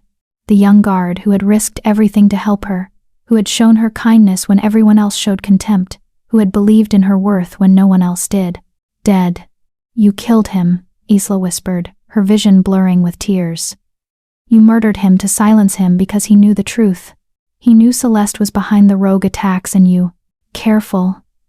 Celeste's voice was steel, wrapped in silk. "You're making accusations against the Alpha's betrothed without evidence. That's a treasonous offense in itself." "I have evidence," Isla was shouting now, past caring about consequences. Thomas was investigating the attacks. He found patterns, inconsistencies in patrol schedules. He was collecting proof that someone inside the pack was coordinating with rogues, and that someone is you, Celeste. You're orchestrating everything the attacks, framing me, killing Thomas, all to consolidate your power and eliminate any threat to your position as Luna. Silence fell over the arena like a heavy blanket. Every eye was on Isla, some shocked, some angry, some uncertain. Celeste's beautiful face remained calm, but Isla caught a flicker of something in her sister's eyes. Fear? Or calculation? These are serious accusations, Counselor Thorne said heavily. Do you have proof, Isla Thornwood? Anything beyond conjecture and the word of a dead guard accused of treason? Isla's mouth opened, closed. She had nothing. All the evidence had been with Thomas, and now Thomas was dead and the evidence twisted beyond recognition. I thought not, Celeste said softly. My poor sister. So desperate to deflect blame that she'll accuse anyone, even family. This is exactly the kind of unstable behavior that proves she's too dangerous to live. The council will vote, Kieran announced. All in favor of declaring Isla Thornwood an irredeemable threat requiring immediate execution. Make your position known. Counselor Thorne raised his hand immediately. Then two others wolves Isla didn't know well, older members who clearly valued tradition and fear over truth. 3 votes for her death. Grandmother Mora sat silent, her ancient eyes studying Isla with an expression Isla couldn't read. Elder Mora, Kieran prompted. Your vote will decide this. 3 for execution. 1 vote remains. What say you? The old wolf stood slowly, her gnarled hands gripping the council table for support. When she spoke, her voice was surprisingly strong. I say we are making a terrible mistake. Hope flared in Isla's chest. But, Mora continued, and the hope guttered like a candle in wind. I am old and have seen much. I have seen good wolves corrupted by power they couldn't control. I have seen the best intentions lead to the worst outcomes. And I have seen what happens when fear guides our decisions. She looked directly at Isla. Child, I believe you are not evil, but I also believe you are dangerous in ways you don't yet understand. Until you can prove otherwise, until you can demonstrate control not just of your wolf but of the vast power the goddess has placed in your hands, I cannot in good conscience vote for your freedom. She sat down without casting her vote either way. Then it falls to me, Kieran said quietly. He stood, his dark eyes sweeping the crowd before landing on Isla. As Alpha, my vote carries the weight of 2 in matters of pack security. And my decision is, wait. The shout came from the edge of the arena. Guards at the entrance struggled with someone trying to push through. A figure in torn, bloodied clothing, limping but determined. Thomas. Isla's heart soared and broke simultaneously. He was alive, bleeding from multiple wounds, his face battered, but alive, and walking into his own execution by returning here. Guard Thomas. Kieran's voice was ice. You were declared a fugitive. Your presence here will only worsen your sentence. I don't care about my sentence, Thomas gasped, finally breaking through the guards and stumbling into the arena. He clutched something in his bloody hands. Papers, Isla realized. Documents. I care about the truth, and I have proof, real proof of who's been coordinating the rogue attacks.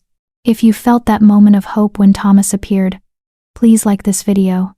Every eye in the arena was fixed on Thomas as he staggered toward the council table. Celeste's face had gone pale, her composure finally cracking. These documents, Thomas held them up with shaking hands, are copies of correspondence I found hidden in the archives. Letters written in code, coordinating patrol schedules with attack times. And they're all in the same handwriting that matches official council documents signed by.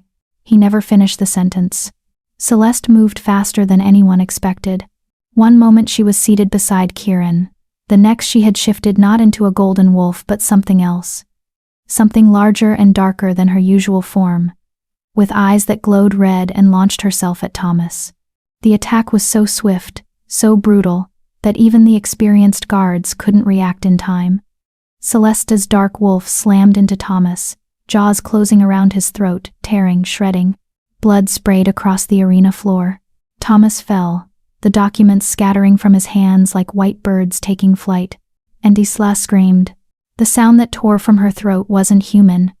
It was rage and grief and power made audible, a howl that shook the very stones of the council grounds. The silver manacles on her wrists shattered like glass, unable to contain the fury surging through her. Her shift was instantaneous. One moment, she was a broken girl watching her only friend die. The next, a massive white wolf stood where Isla had been larger than she'd ever been before, her fur glowing with an inner light that hurt to look at directly, her eyes blazing with the wrath of the moon goddess herself. Celeste's dark wolf turned from Thomas's body, blood dripping from its jaws, and faced Isla with a snarl. And every wolf in the arena saw what Isla's sister truly was. Dark wolf, Grandmother Mora breathed in horror. She's been touched by shadow magic, corrupted. That's why the rogue blood carried pack scent, because Celeste herself has been working with them, feeding them her own blood to mask their presence. The pieces fell into place with terrible clarity. Celeste hadn't just been coordinating with rogues. She'd been transforming them, using forbidden shadow magic to create an army loyal only to her. The red eyes, the dark fur, the speed and power that exceeded natural wolf abilities, all signs of corruption that should have been impossible for a pack wolf to achieve, unless she'd been planning this for a very long time. "Seize her!" Kieran roared, finally recovering from shock. "Guards, seize Celeste immediately." But Celeste was already moving. Her dark wolf bounded toward the arena exit, scattering guards like leaves, moving with unnatural speed toward freedom. Isla didn't think. She just moved. Her massive white wolf launched forward, crossing the arena in 3 great leaps. She hit Celeste's dark form like an avalanche, and they tumbled together across the stone floor in a snarling mass of white and black, light and shadow. Celeste was fast and vicious, enhanced by whatever dark magic she'd embraced. But Isla was larger, stronger, and fueled by righteous fury. "You killed Thomas," Isla's wolf snarled, her voice audible to every wolf in the arena through the mental link she'd learned to use. "You framed me, you corrupted our pack from within, and now you'll answer for it." Celeste's dark wolf twisted, jaws snapping for Isla's throat, but Isla was no longer the weak girl who couldn't defend herself. She was the White Luna, blessed by the moon goddess, and she had spent a month learning to be more than they expected. She caught Celeste's attack, her massive jaws closing on her sister's neck, not killing, not yet, but pinning, forcing submission. "Yield," Isla commanded, her mental voice crashing through Celeste's mind like a physical blow. "Yield and face judgment, or I will end this now." For a long moment, Celeste struggled. Then, finally, her dark wolf went limp in submission. Isla held her there, teeth still pressed against the vulnerable throat, until guards surrounded them both. Only then did she release her sister and step back, her white fur still glowing with power, her eyes still blazing with divine fury. Thomas's scattered documents were being gathered by Grandmother Mora, who read them with increasing horror. "It's all here," the elder announced to the stunned arena. "Correspondence with rogue leaders, payment records, plans to weaken Kieran's authority by making him appear unable to protect the pack, thus justifying Celeste taking more control, and instructions for a final attack." Her voice wavered. An attack planned for today, during Isla's trial, when the entire pack would be gathered defenseless in one location. The implications hit like thunder. If Thomas hadn't stopped the trial, if Isla hadn't been here, if Celeste's plan had proceeded, the rogue army could have slaughtered the entire pack leadership in one coordinated strike. Alpha Kieran stood slowly, his face ashen as he stared at the wolf he'd chosen as his mate. "Celeste Thornwood, you stand accused of treason, murder, conspiracy with rogues, and the practice of forbidden shadow magic. How do you answer these charges?" Celeste shifted back to human form, and even corrupted, even exposed, she was still beautiful, still composed. "I answer," she said clearly, "that I did what was necessary." "Kieran, you're weak. You would have led this pack to destruction. I was building something greater, something powerful enough to unite all the packs under one true Luna. Me. You murdered our pack members," Kieran said, his voice shaking with barely controlled rage. "You created an army of shadow-corrupted rogues. You framed your own sister, and had an innocent guard killed to cover your crimes." "Isla was never innocent," Celeste spat, all pretense of civility dropping away. "She was an abomination from birth, the colorless daughter who should have been abandoned in the woods to die. Instead, you all kept her, fed her, tolerated her weakness, and then she manifested as a White Luna." She laughed bitter and sharp. "The moon goddess was mocking us, giving divine blessing to the least worthy wolf in the pack. I was fixing the goddess's mistake." "The only mistake," Isla said quietly, shifting back to human form and feeling no shame in her nakedness, "was yours, sister. You could have been a good Luna. You had the strength, the intelligence, the the beauty, but you let jealousy and ambition corrupt you into something dark. And you, Celeste snarled, let weakness and mediocrity define you until divine intervention handed you power you don't deserve. Perhaps, Isla conceded, but I'll use this power to protect our pack. You used yours to destroy it. That's the difference between us. Alpha Kieran looked between the two sisters, one dark and corrupted, one glowing with divine light, and his expression was that of a wolf who'd realized he'd been blind. The council will, he began. The council has no authority here, Grandmother Mora interrupted. Not in matters concerning a white Luna. The old laws are clear. When a white Luna manifests, she answers only to the moon goddess herself. No Alpha, no council can command her or condemn her. What are you saying? Kieran demanded. I'm saying, Mora looked directly at Isla, that if Isla wants to take her rightful place as Luna of this pack, no law of ours can prevent it. The white Luna is Luna, by divine right, not political appointment. The arena erupted into shocked murmurs.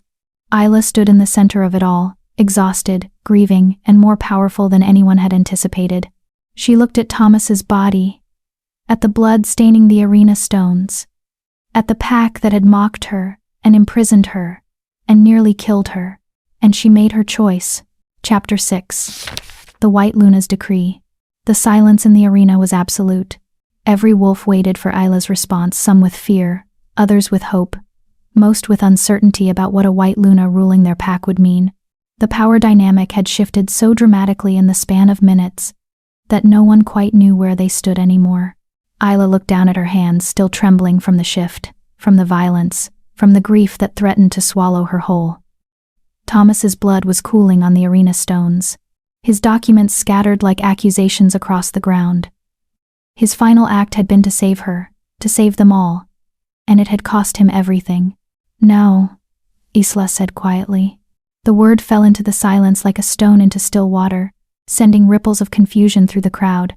No, Kieran repeated, his brow furrowing. You're refusing your right to claim Luna status. I'm refusing to claim it through violence and death. Isla's voice grew stronger as she found her footing. Celeste used fear and manipulation to seize power. I won't build my authority on the same foundation she did. If I'm to be Luna, if this pack is to accept me, it needs to be through choice, not divine mandate forcing their submission. Grandmother Mora's ancient eyes studied Isla with something that might have been approval. Wise words from one so young. But child, you understand what you're turning down? The authority of a white Luna is absolute. You could command any wolf in this pack to obey you, could reshape our entire hierarchy with a thought. You're choosing to give that power away. I'm choosing to earn my place instead of taking it. Isla turned to face the crowd, her voice carrying to every corner of the arena. For 18 years, you saw me as worthless. The colorless daughter, weak and defective. Some of you mocked me, others pitied me. A few like Thomas showed me kindness I'll never forget. But none of you truly saw me as an equal. She paused, letting her words sink in. Then I shifted into a white Luna, and suddenly I became terrifying, dangerous, a threat that needed to be locked away or eliminated. You still didn't see me as equal, you saw me as something above or below your understanding, never just Isla. Murmurs rippled through the crowd. Some wolves looked ashamed. Others remained hostile. So here's what I'm proposing, Isla continued. Give me 1 month. Not as Luna, not as a white wolf you fear, but as a member of this pack proving my worth. Let me help defend against the rogue threat Celeste created. Let me work alongside warriors and healers and hunters. Let me show you through action, not authority, that I deserve a place here. And if we refuse? Counselor Thorne asked, his weathered face skeptical. If we decide you're still too dangerous, regardless of your pretty words? Isla met his eyes steadily. Then I'll leave. I'll walk away from Crescent Valley and never return. You'll never have to fear the White Luna disrupting your hierarchy or challenging your traditions. I'll become a rogue by choice rather than live somewhere I'm not wanted. You'd give up divine power that easily? Celeste laughed from where guards held her restrained. Even captured, even exposed. Her voice dripped with contempt. You're even weaker than I thought, sister. This is why you never deserved the goddess's blessing. You're too afraid to actually use it. I'm not afraid to use it, Isla corrected calmly. I'm choosing not to force it on people who aren't ready. There's a difference between weakness and restraint. Restraint is just another word for cowardice, when you're too scared to. Silence, Alpha Kieran commanded, and his authority crashed down on Celeste like a physical weight. She gasped, the dark corruption in her making submission to Alpha command agonizing. You have no voice here anymore, traitor. He turned back to Isla, and for the first time since she'd known him, she saw something other than cold calculation in his dark eyes, something that might have been respect. Your proposal is unprecedented, Kieran said slowly. A white Luna asking to prove herself, rather than claiming her birthright. The council would need to discuss. The council doesn't need to discuss anything, Grandmother Mora interrupted again. She descended from the council platform with surprising agility for her age, crossing the arena to stand before Isla. Child, kneel. Isla hesitated, then dropped to her knees on the blood-stained stones. Mora placed her gnarled hands on Isla's head, and power flowed between them, ancient, vast, the accumulated wisdom of centuries made tangible. Images flooded Isla's mind. Previous white Lunas throughout history, some who ruled with compassion, others who became tyrants, all struggling with the weight of divine blessing in a world not built for such power. You carry the same burden they did, Mora whispered, her voice for Isla alone. The same blessing and curse. But you're the first in recorded history to recognize that power without consent breeds resentment, that forced loyalty crumbles at the first opportunity. You understand what they didn't, that true strength lies not in domination but in unity freely chosen. The elder's hands lifted, and she addressed the crowd in a voice that carried surprising volume. I am Grandmother Mora, keeper of pack history, witness to 9 alphas and 5 major wars. I have seen this pack at its best and its worst. And I say now, before the moon goddess and all assembled, Isla Thornwood has proven herself worthy not through size or power, but through wisdom and restraint. I support her proposal. Give her 1 month to demonstrate her value beyond her divine blessing. Let her earn what others would simply take.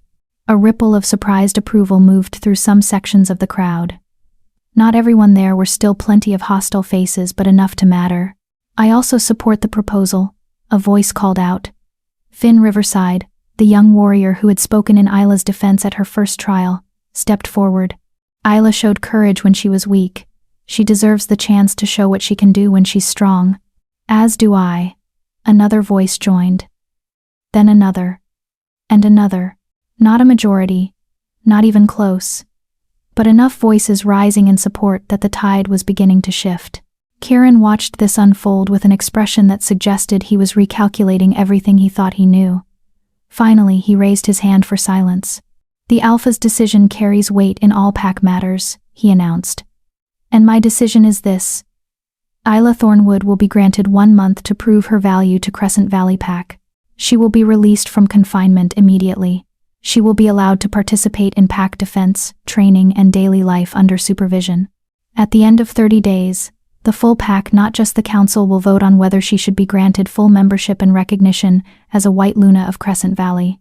He paused, his eyes finding Isla's. But know this. Isla Thornwood, if you fail, if you lose control or prove too dangerous, the consequences will be immediate and final. No more trials, no more chances. Do you accept these terms? Isla stood slowly, her naked form covered in Thomas's blood and her own sweat. Her silver hair matted and wild. She looked nothing like the traditional image of a Luna. No fine clothes, no careful grooming, no practiced grace. But when she spoke, her voice carried the weight of divine authority whether she claimed it or not. I accept, and I swear before the moon goddess and this pack I will prove myself worthy not through fear or force, but through service and sacrifice. I will defend those who cannot defend themselves. I will stand between this pack and any threat. And I will show you that the colorless daughter you dismissed was always stronger than you believed. Then it settled. Kieran gestured to the guards. Someone get her proper clothing, and remove Celeste to the dungeons to await judgment for her crimes. Here. As guards moved to comply, Isla's eyes were drawn back to Thomas's body, the young guard who had believed in her, who had risked and ultimately given everything to expose the truth. Grief crashed over her in waves. "I want to prepare his body for burial," Isla said quietly. "He died a hero. He deserves honor, not to be left bleeding on arena stones." "He died a traitor," Garrett muttered. But his voice lacked conviction now that the truth had been exposed. "He died protecting this pack from the real traitor," Isla corrected, her voice sharp as broken glass. "And I will see him honored appropriately, or the first act of my month-long trial period will be challenging anyone who speaks ill of his sacrifice." Kieran studied her for a long moment, then nodded. "Granted, you may prepare Guard Thomas for burial with full honors. He earned that much." Relief flooded through Isla. At least she could give Thomas that a proper farewell. Recognition of his courage, proof that his death had meaning. As guards brought clothing and the crowd began to disperse, still buzzing with shock and speculation, Grandmother Mora approached Isla once more. "Child, walk with me. There are things you need to know before you begin this trial period." Isla followed the elder away from the arena, through packlands toward a small cottage near the archives. Once inside, surrounded by ancient texts and artifacts from pack history, Mora's composed expression finally cracked. "You've bought yourself time, but you've also painted a larger target on your back," the old wolf said bluntly. "Celeste has allies, wolves who benefited from her schemes, who believe in her vision of power through strength. They'll work against you, sabotage your efforts, try to make you fail." "I know," Isla said quietly. "But what choice did I have? Force submission and breed resentment? Or try to actually earn their trust? No choice at all, really.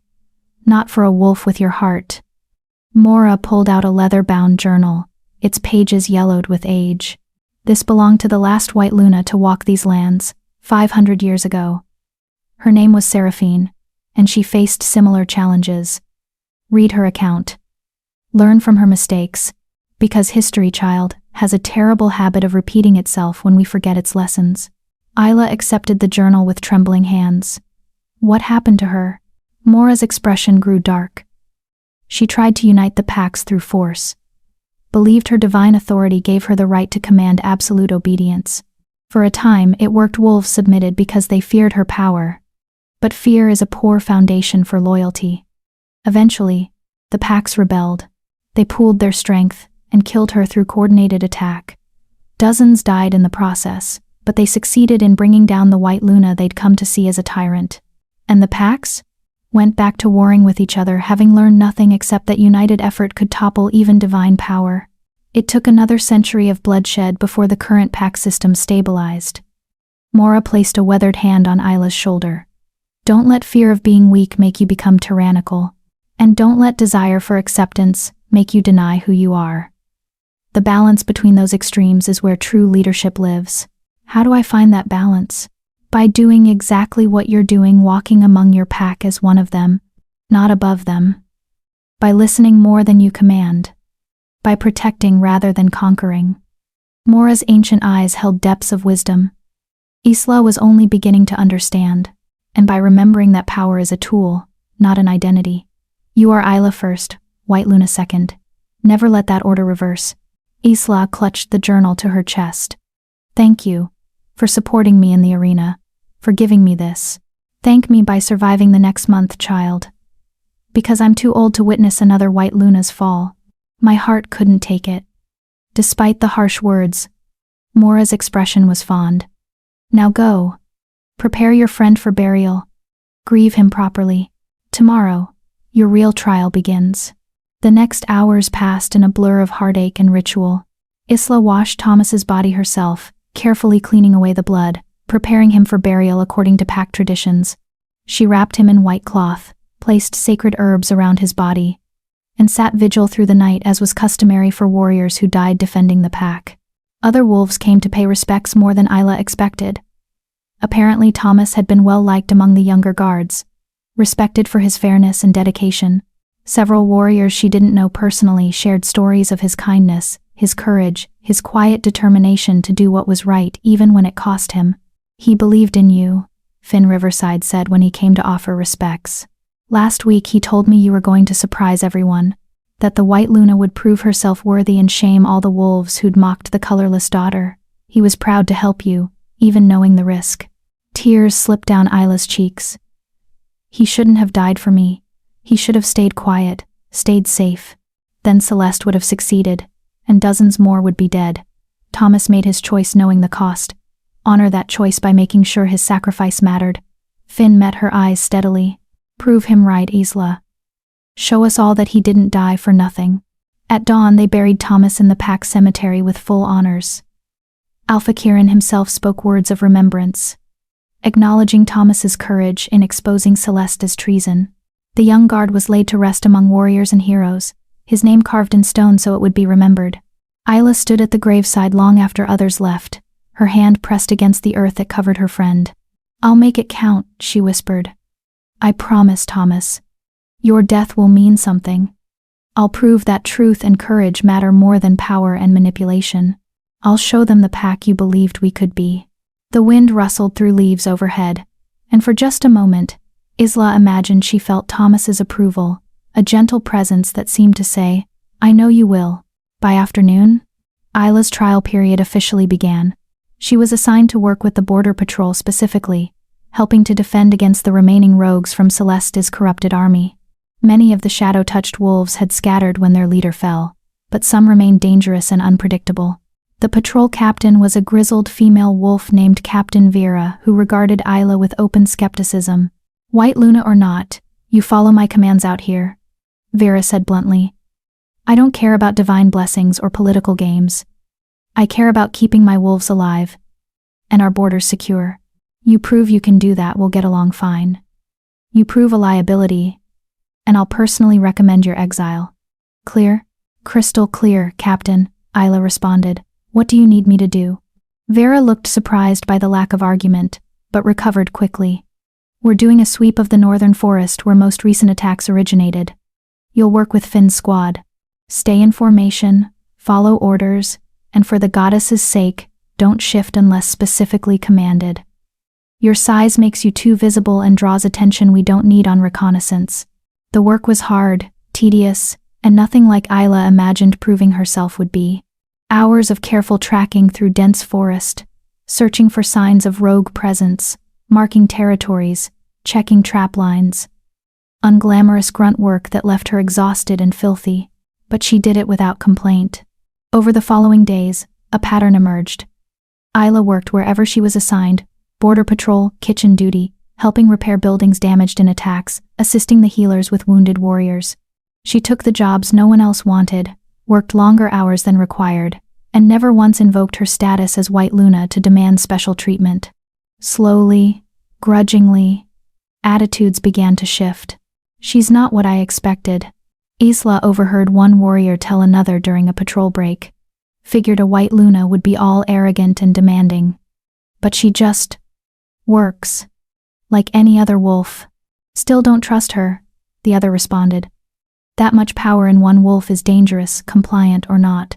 "Maybe, but at least she's trying." It wasn't acceptance, not yet. But it was progress.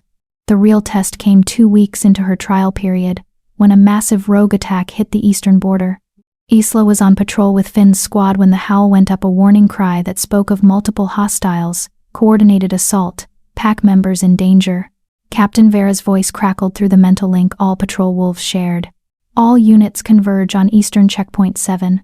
Heavy rogue presence. We have civilians trapped. I repeat, civilians trapped." Finn's squad was closest. Without hesitation, he gave the order. "Double time. Move."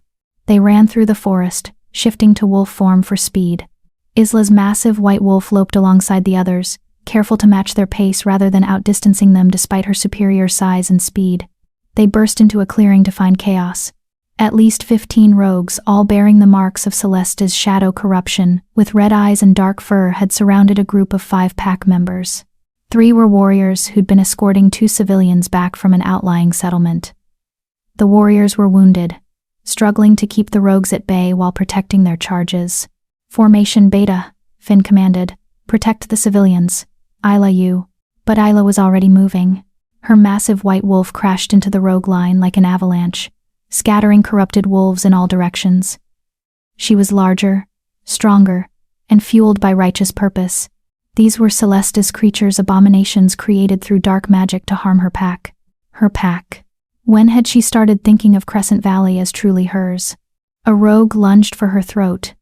Isla caught it mid-leap, her massive jaws closing on its scruff and tossing it aside like it weighed nothing.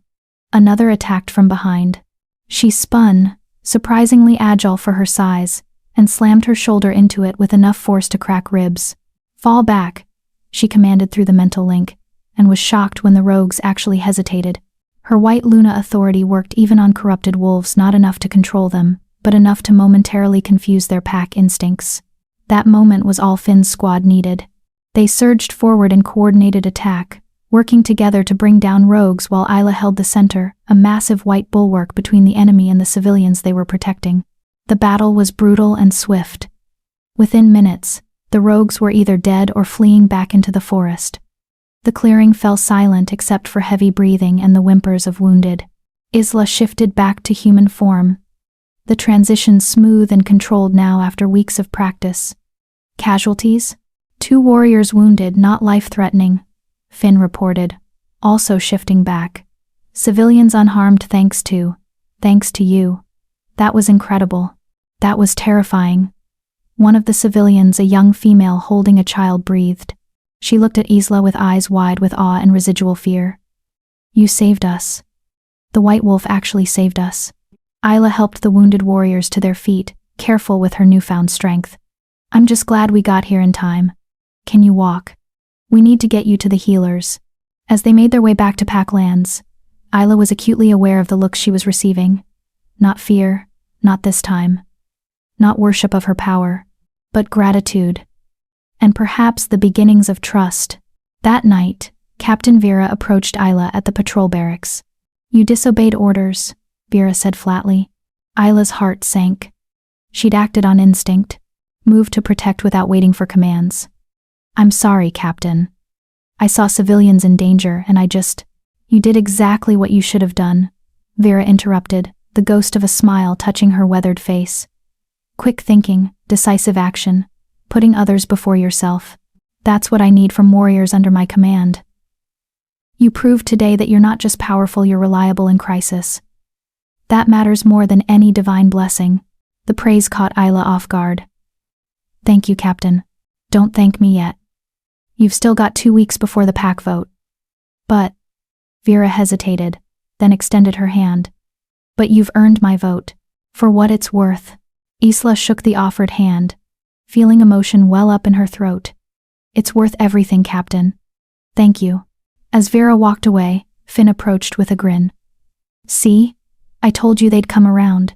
"Some of them," Isla corrected. "There are still plenty who want me gone." "Then we keep working. Keep proving yourself. Keep being exactly who you are. Not the White Luna they fear, but Isla who risks herself to save others." Finn's expression grew serious. "Thomas would be proud.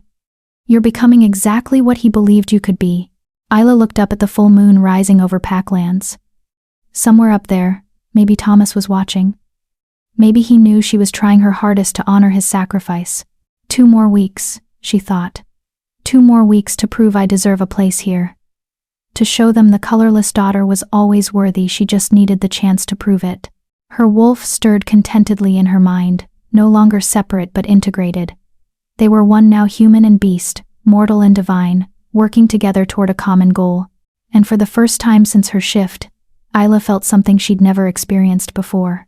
Hope. Chapter 7. Shadows and Alliances. The remaining 2 weeks should have been straightforward. Isla continued her work with border patrols, continued proving herself through action rather than authority.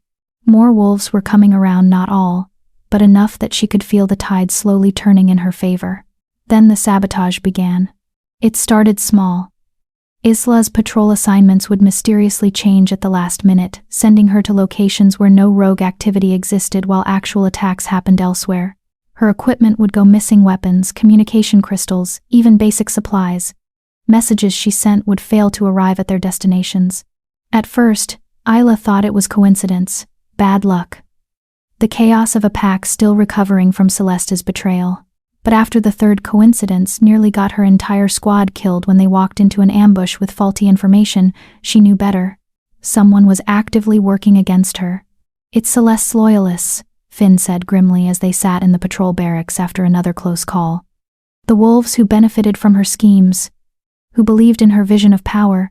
They know if you succeed in earning the pack's trust, their influence disappears completely. But Celeste is in the dungeons awaiting execution, Isla pointed out. What do they gain by sabotaging me now?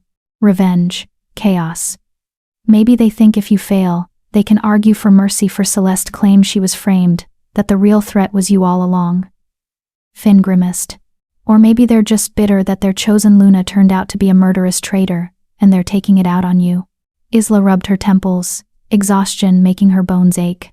Between constant patrols, dealing with sabotage, and maintaining her carefully controlled image, she was stretched to her breaking point. Do we know who they are? Suspicions, not proof. Garrett definitely. He's been openly hostile since Thomas died.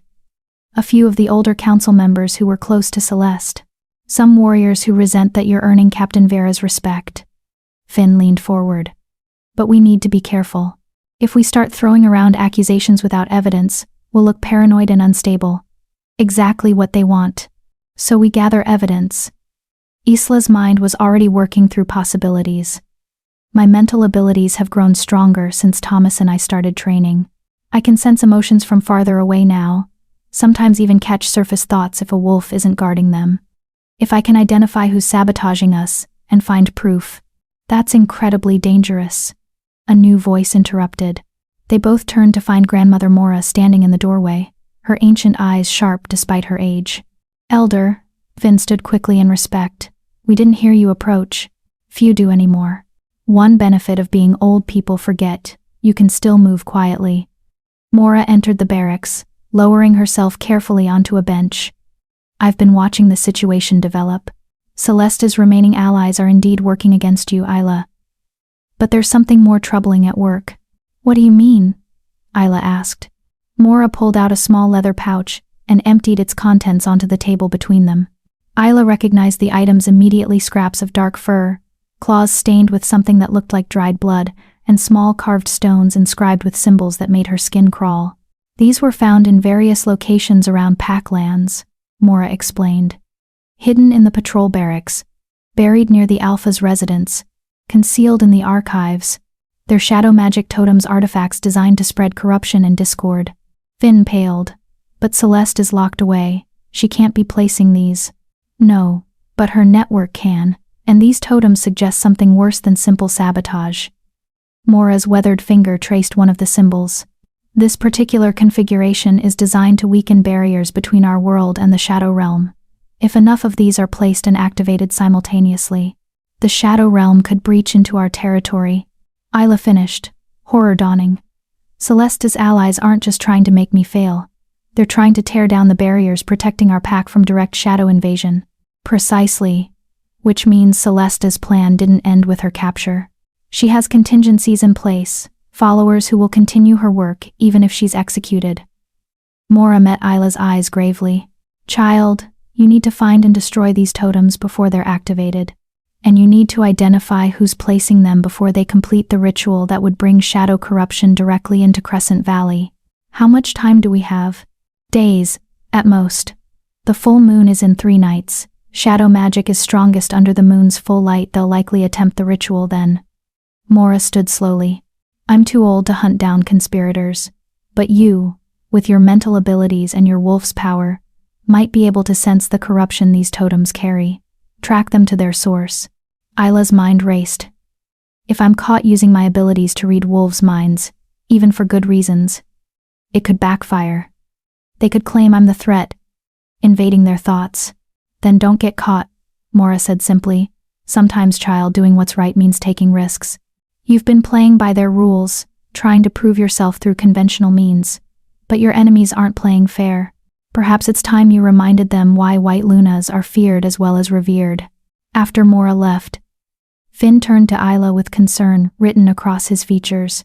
She's asking you to become exactly what they fear, a wolf who uses her power to control and manipulate others. She's asking me to use my abilities to protect the pack, Isla corrected. There's a difference between invasion and investigation. I'm not reading minds to control wolves or dig up secrets. I'm trying to prevent a Shadow Realm breach that could kill everyone in Crescent Valley. And if you're wrong? If you invade the wrong wolf's privacy, if someone catches you, then I fail my trial and get exiled or executed, but at least the pack will be safe. Isla stood, resolution hardening in her chest. Finn, I didn't ask for this power. I didn't ask to be a White Luna, or to carry this responsibility. But I have it now, and hiding from it won't protect anyone. Sometimes being strong means using your strength, even when it's scary. Finn studied her for a long moment, then nodded slowly. Then I'm coming with you. If you're going rogue, you need backup. If we're caught together, then we're caught together. Thomas died protecting you and exposing the truth. I'm not going to let you face this alone just because I'm scared of consequences. His expression was determined. Besides, you'll need someone to watch your back while you're concentrating on magical tracking. Gratitude swelled in Isla's chest. Thank you. Don't thank me yet. We might both end up executed for this. But Finn managed a grim smile. At least it won't be boring. They began that night, waiting until the pack settled into sleep before slipping out of their quarters. Isla extended her consciousness carefully, feeling for the dark taint that shadow magic carried. It felt different from normal wolf emotions, cold, oily, wrong in a way that made her wolf recoil instinctively. There, she whispered, pointing toward the eastern section of Packlands.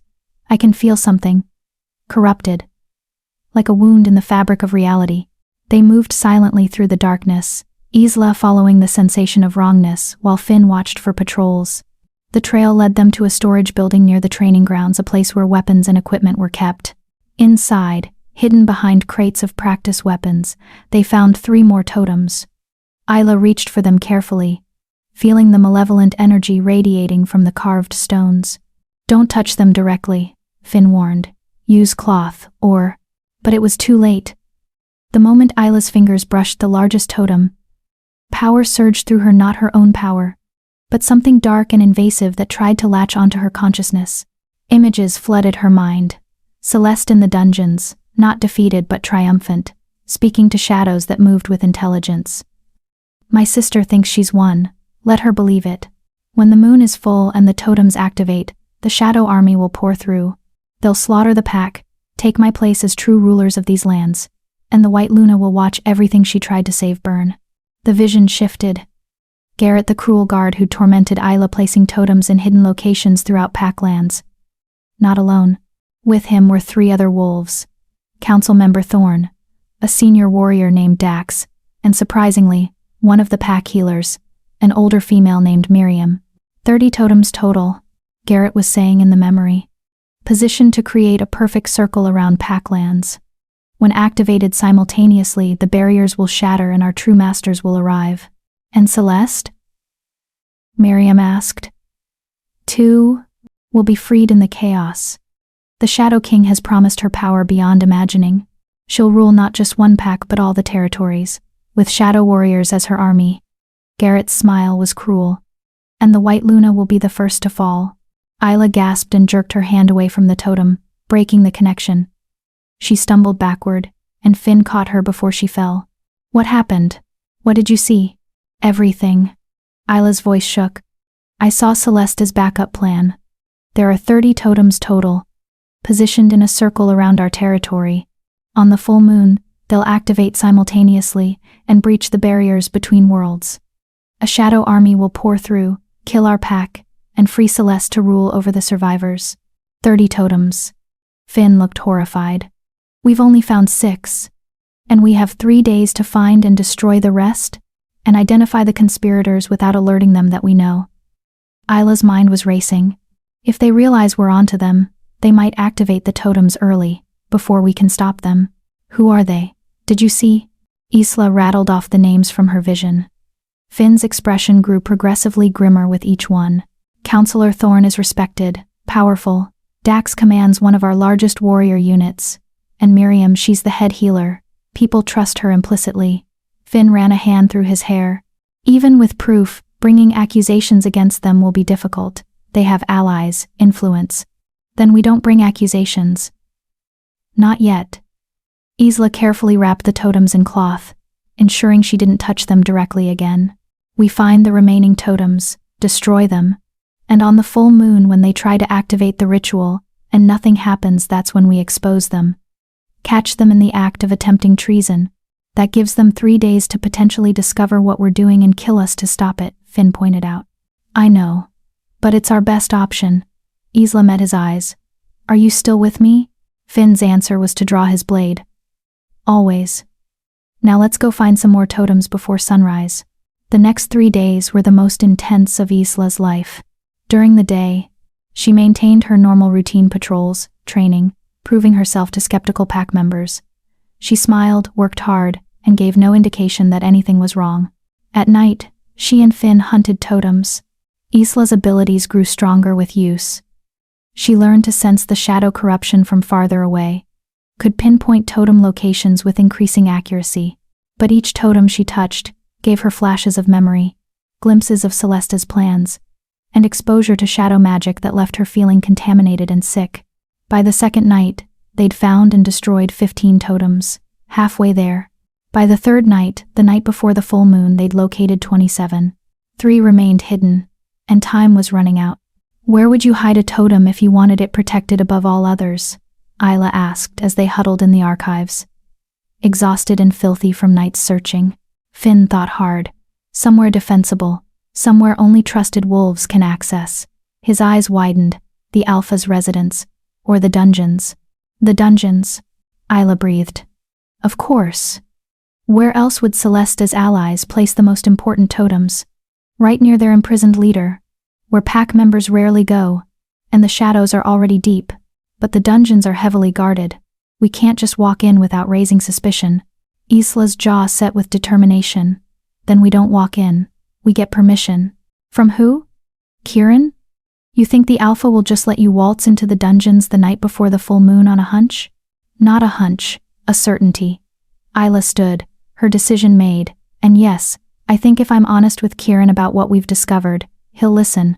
He might be cold and calculating, but he's not stupid. When presented with evidence of shadow magic totems, and a conspiracy to breach our barriers, he'll act to protect the pack.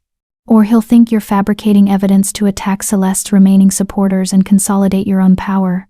Isla, this could backfire spectacularly. It could, Isla agreed. But we're out of time and options. The full moon rises tomorrow night. If we haven't found and destroyed all 30 totems by then, the ritual completes and everyone in this pack dies.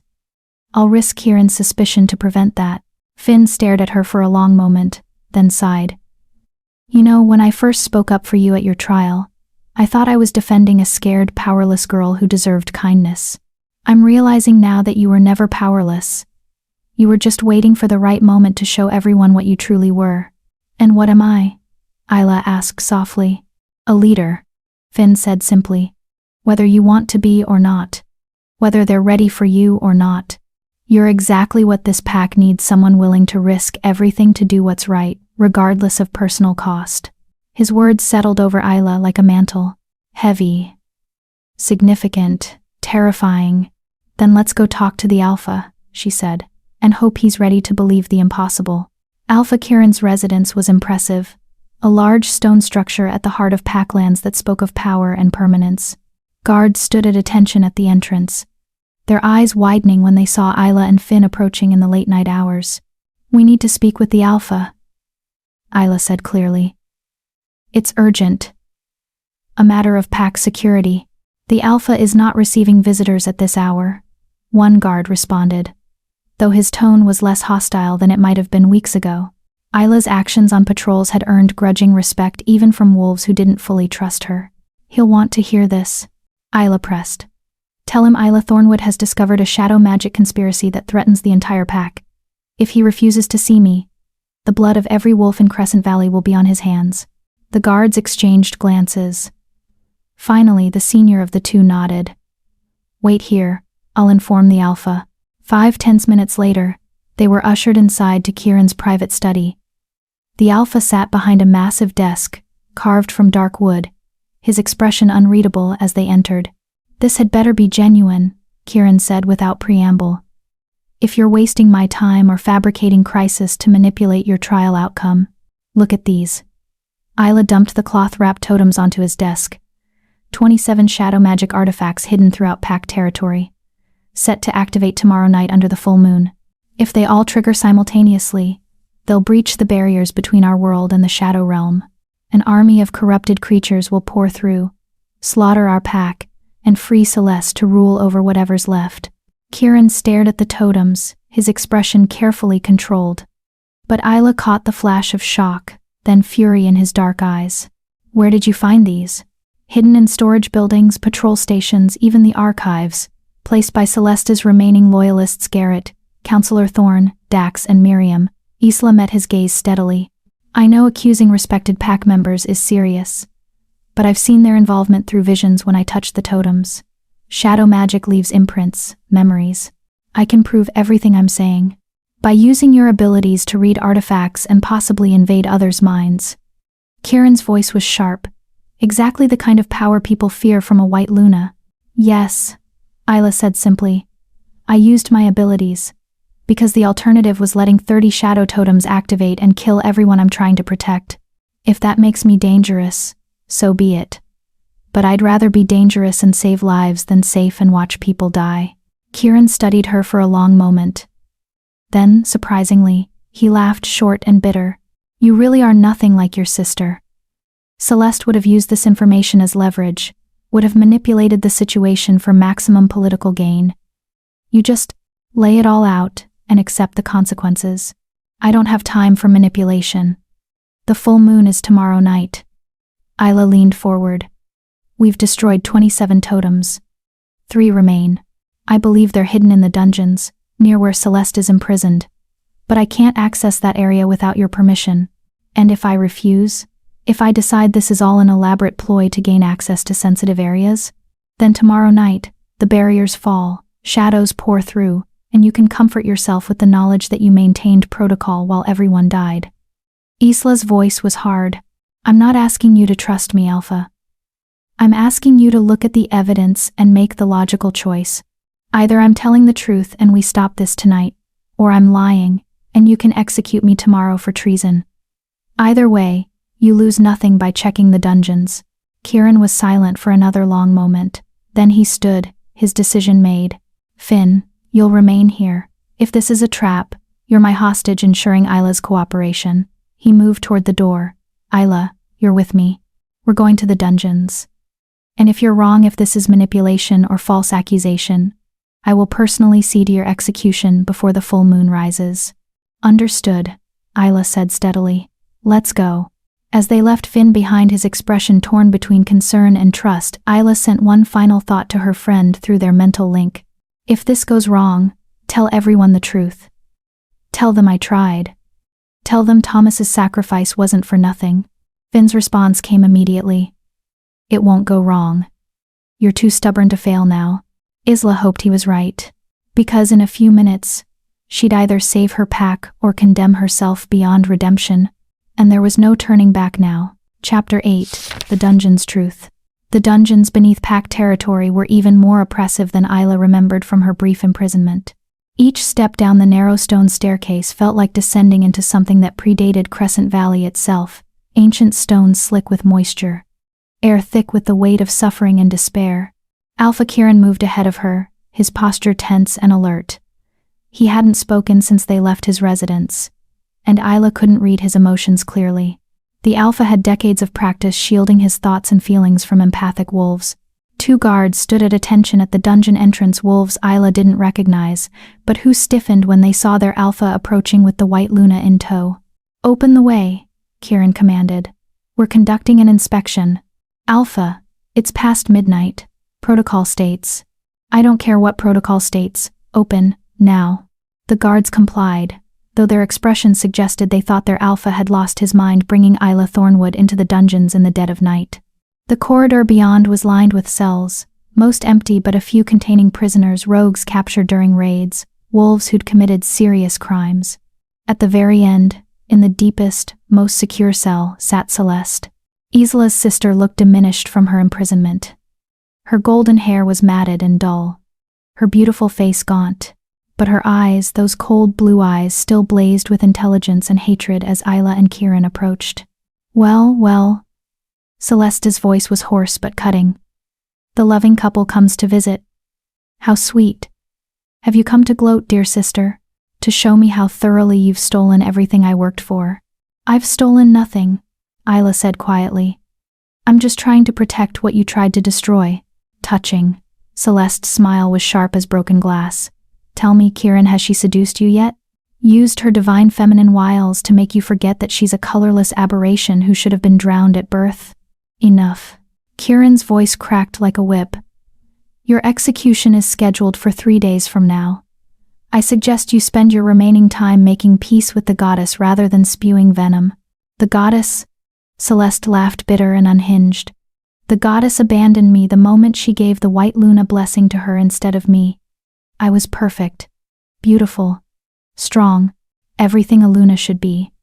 But no divine favor goes to the weak, the broken, the worthless. So I found new gods to serve, gods who appreciate real power. Her words confirmed everything Isla had seen in her visions. Celeste had fully embraced shadow corruption, had bargained with entities from beyond their realm. Where are the totems? Isla asked directly. The 3 you have hidden down here. Where are they? Celeste's expression flickered, surprise quickly masked. I don't know what you're talking about. You're a terrible liar.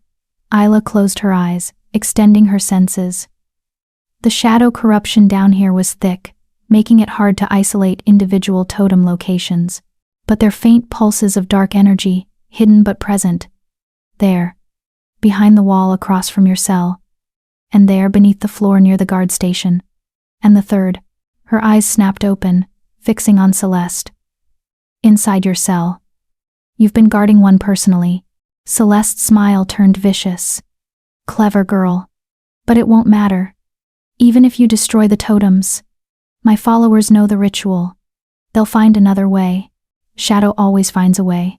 Not if we stop them first. Kieran gestured to the guards who'd followed them down. Search her cell. Search every cell. Find these totems and bring them to me, now. The guards moved quickly, pulling keys to unlock Celeste's cell despite her snarling protests. Isla turned her attention to the other locations she'd sensed. Alpha, the wall. That section there. She pointed to what looked like solid stone. There's a hidden compartment. I can feel the corruption radiating from it. Kieran examined the wall, his experienced fingers finding irregularities in the stonework that Isla would have missed. With surprising strength, he pressed specific points in sequence. A section of wall swung inward, revealing a small hollow space. Inside sat a totem larger than the others they'd found, carved from what looked like bone rather than stone, inscribed with symbols that seemed to writhe and shift when looked at directly. Don't touch it.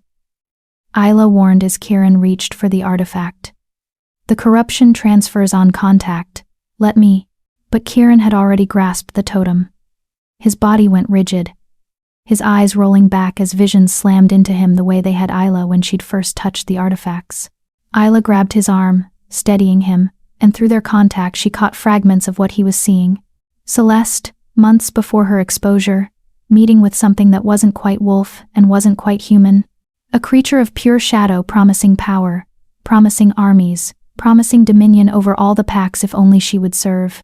Celeste, accepting that bargain, allowing shadow corruption to seep into her soul in exchange for enhanced strength and dark magic abilities. Celeste recruiting followers, promising them power, wealth, positions of authority in her new order. Garrett seeking revenge for past slights. Thorn hungry for influence. Dax and Miriam both corrupted by promises of immortality. And the plan: 30 totems to breach the barriers. A shadow army to slaughter pack leadership. Celeste freed to rule over the survivors with shadow entities as her true masters. Kieran gasped and released the totem, staggering backward. Isla caught him before he could fall. You saw it, she said quietly. Everything I told you was true. I saw. Kieran's voice was rough with shock and fury. I saw the wolf I chose as my mate bargaining with entities that should never be contacted. I saw her plot to murder our entire pack. I saw respected council members and warriors pledge themselves to shadow corruption. He looked at Isla with something approaching horror. How did I miss it? How did I not see what she was becoming? She was careful, skilled at deception. And you saw what you wanted to see. A perfect Luna who would help you rule. Isla said it without judgment, just stating facts. We all missed it until it was nearly too late. The guards emerged from Celeste's cell, carrying another totem, this one wrapped in cloth that looked like it was stained with old blood. Found it under her sleeping pallet, Alpha, one guard reported. And there's writing on the walls. Shadow language. Looks like she's been conducting rituals even while imprisoned. Kieran's expression turned to stone. Burn those writings, immediately, and double her guard. If she's been performing shadow magic from inside her cell, she's more dangerous than we realized. You can't stop what's coming, Celeste called out from her cell, her voice sing-song and wrong. The totems are just one method. Shadow has infinite patience, infinite paths. It will consume your pack eventually. All I did was choose to ride the wave rather than drown beneath it. The third totem, Isla said urgently, pushing aside Celeste's ravings. It's beneath the floor near the guard station. It took 10 minutes of prying up stones, but they found it buried in a hollow beneath the dungeon's foundation, wrapped in cloth that disintegrated at the touch. This totem was different from the others, smaller, darker, radiating such intense corruption that even the guards recoiled from it. This is the anchor, Isla realized. The central totem that would coordinate all the others. Destroying this one might disrupt the entire network. Then destroy it, Kieran commanded. It's not that simple. Isla studied the artifact carefully. Shadow magic is parasitic. If we just smash it, the corruption could spread into the surrounding area, contaminate the dungeon, possibly even infect nearby wolves. We need to purify it first. How? Isla closed her eyes, reaching for her wolf. The white Luna blessing wasn't just power, it was divine light, the moon goddess's direct touch. If anything could counter shadow corruption, it would be that. Can we cleanse this? She asked her wolf. We can try, her wolf responded. But it will hurt. Shadow and divine light are opposites. Forcing them to meet is like touching fire to ice, both will react violently. Do it anyway. Isla placed her hands on the totem, and immediately agony lanced through her. The shadow corruption fought her presence, trying to burrow into her consciousness to corrupt her the way it had corrupted Celeste. But her wolf's presence surged forward, white light blazing through Isla's body and into the artifact. The totem began to smoke, then to glow, dark energy warring with divine light in a battle visible to everyone watching. Isla gritted her teeth against the pain, forcing more power into the cleansing. She could feel the shadow entities on the other side of the barrier, could sense their rage as she destroyed their anchor point. Not welcome here, she projected with all her strength. This pack is under my protection. Find another hunting ground. The totem cracked, then shattered. Dark smoke billowed out, dissipating harmlessly as it met the divine light still radiating from Isla's hands. When it was over, only dust remained where the totem had been. Isla collapsed to her knees, gasping. Her hands burned where she'd touched the artifact. Kieran knelt beside her. Are you? Fine, Isla managed. Just need a moment. The other two totems. We need to destroy them the same way. You can barely stand. Let someone else. It has to be me. White Luna purification. No one else has that ability. Isla forced herself upright, swaying slightly. But we need to hurry. It's almost dawn. We have one day to find the conspirators and prepare for tomorrow night. If any of them realize we've destroyed the totems, they might try something desperate. Kieran nodded slowly, his expression a mixture of respect and concern. You're right. But first you're going to the healers. Those burns need treatment. The healers are compromised. Miriam is one of the conspirators. Then one of the junior healers. Someone we can trust. Kieran stood, offering his hand to help Isla up.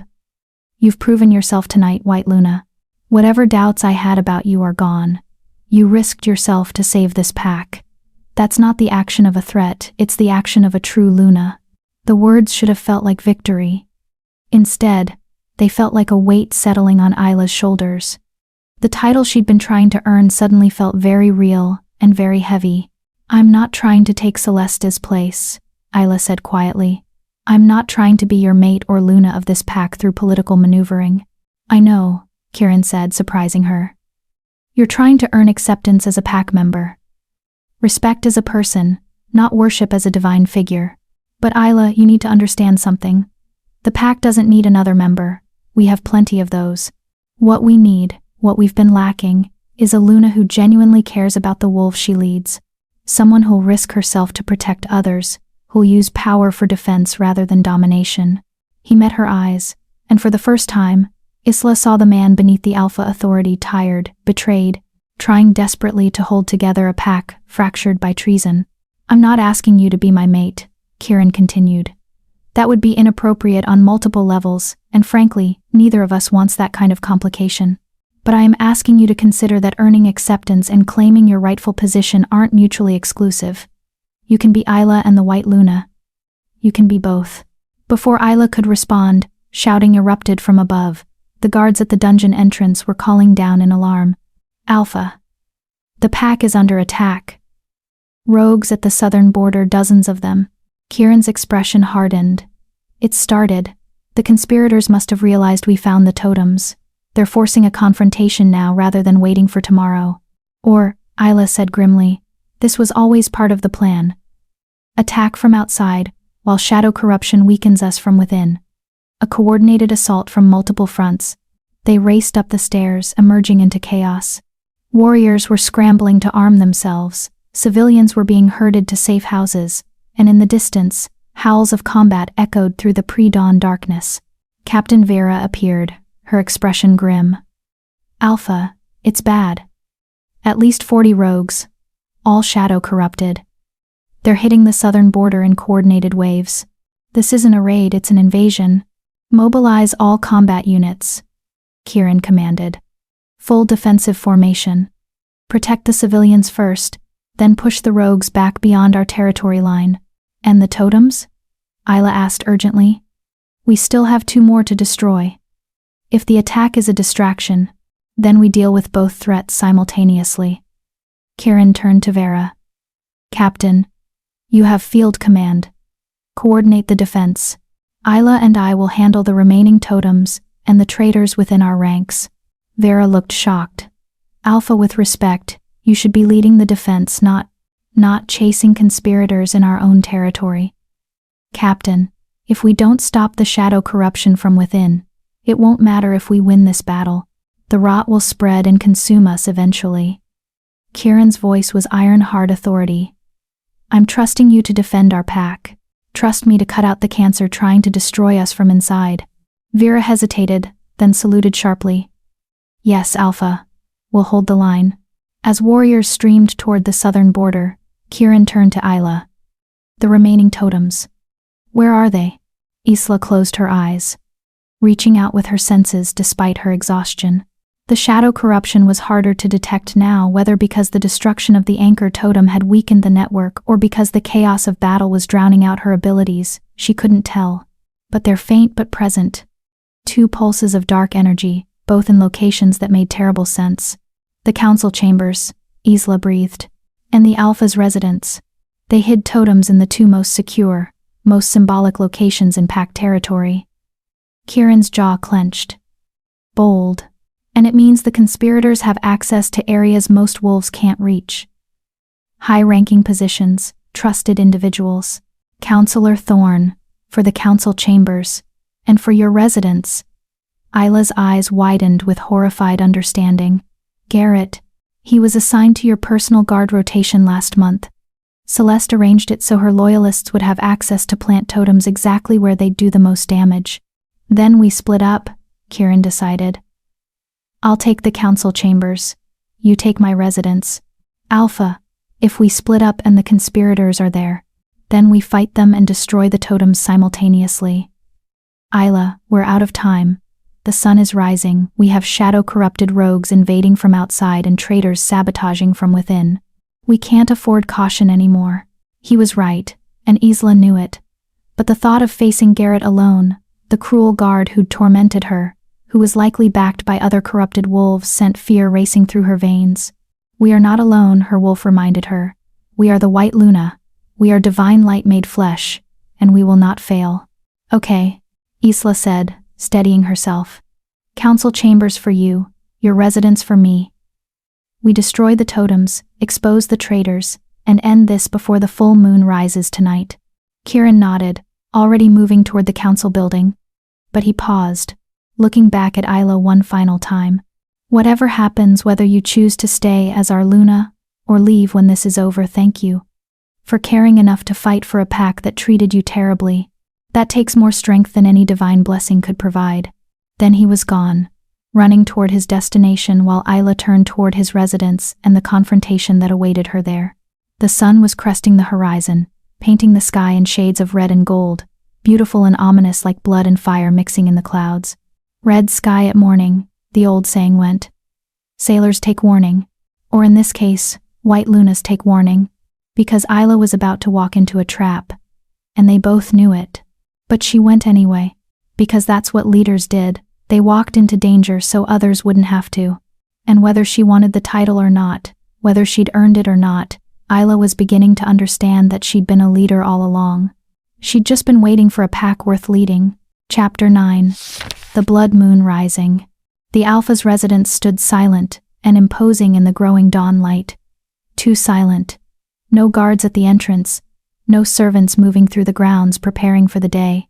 Just emptiness that radiated menace like heat from a forge. Isla approached cautiously, every sense alert. Her wolf prowled restlessly through her consciousness, fur bristling with awareness of danger. The shadow corruption was stronger here, thick enough to taste. A cloying darkness that clung to her skin like oil. They're waiting for us, her wolf warned. It's a trap. I know, Isla responded. But we don't have a choice. The totem needs to be destroyed before tonight. She pushed open the heavy wooden door, and it swung inward with an ominous creak.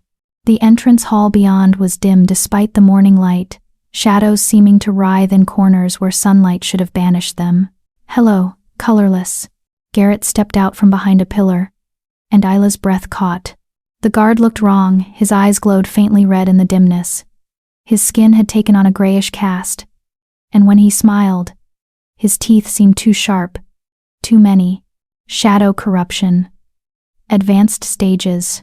From the look of it, Garrett had fully embraced whatever dark bargain Celeste had offered. Garrett. Isla kept her voice steady despite her racing heart. You know this is over, right? We've destroyed the totem network. The barriers won't fall. Your shadow army can't breach into our world, can't they? Garrett's laugh was wrong, layered with harmonics that made Isla's skin crawl. You found 30 totems.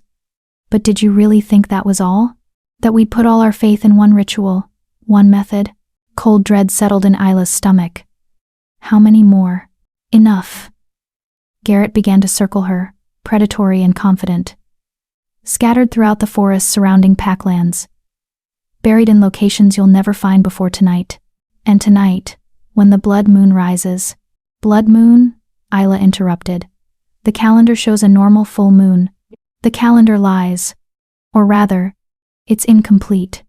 Every 50 years, the moon turns red, a cosmic alignment that amplifies shadow magic 1,000-fold. Tonight is that alignment. Tonight, the barriers between worlds grow thin enough that we won't need 30 totems. We'll need only 3. His smile widened, and we still have 3 totems you haven't found. 1 here, 1 in the council chambers, and 1 buried so deep in the forest, so thoroughly hidden, that even your white Luna senses won't detect it. Then why tell me this? Isla demanded. Why give me information I could use to stop you?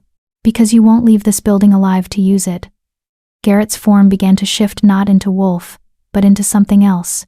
Something that was never meant to exist in their world. The shadows have blessed me, colorless, made me stronger than any natural wolf. And they've given me a gift, the honor of killing the white Luna who dared interfere with our goddess's plans. He lunged, and Isla barely had time to shift. Her massive white wolf met Garrett's corrupted form in a collision that shook the building's foundation. He was strong, unnaturally so, his shadow-enhanced body hitting with force that should have been impossible. They tumbled through the entrance hall, slamming into walls, destroying furniture, locked in combat that was more than just physical. It was ideological. Divine light against shadow corruption. Natural order against artificial enhancement. Everything Isla represented versus everything Garrett had become. He's faster than he should be, Isla's wolf noted as Garrett's claws raked across her shoulder, drawing blood. The corruption gives him speed and strength beyond his natural limits. But it also makes him reckless, Isla observed. Garrett was fighting with the confidence of someone who believed themselves invincible, leaving openings a trained warrior would never allow.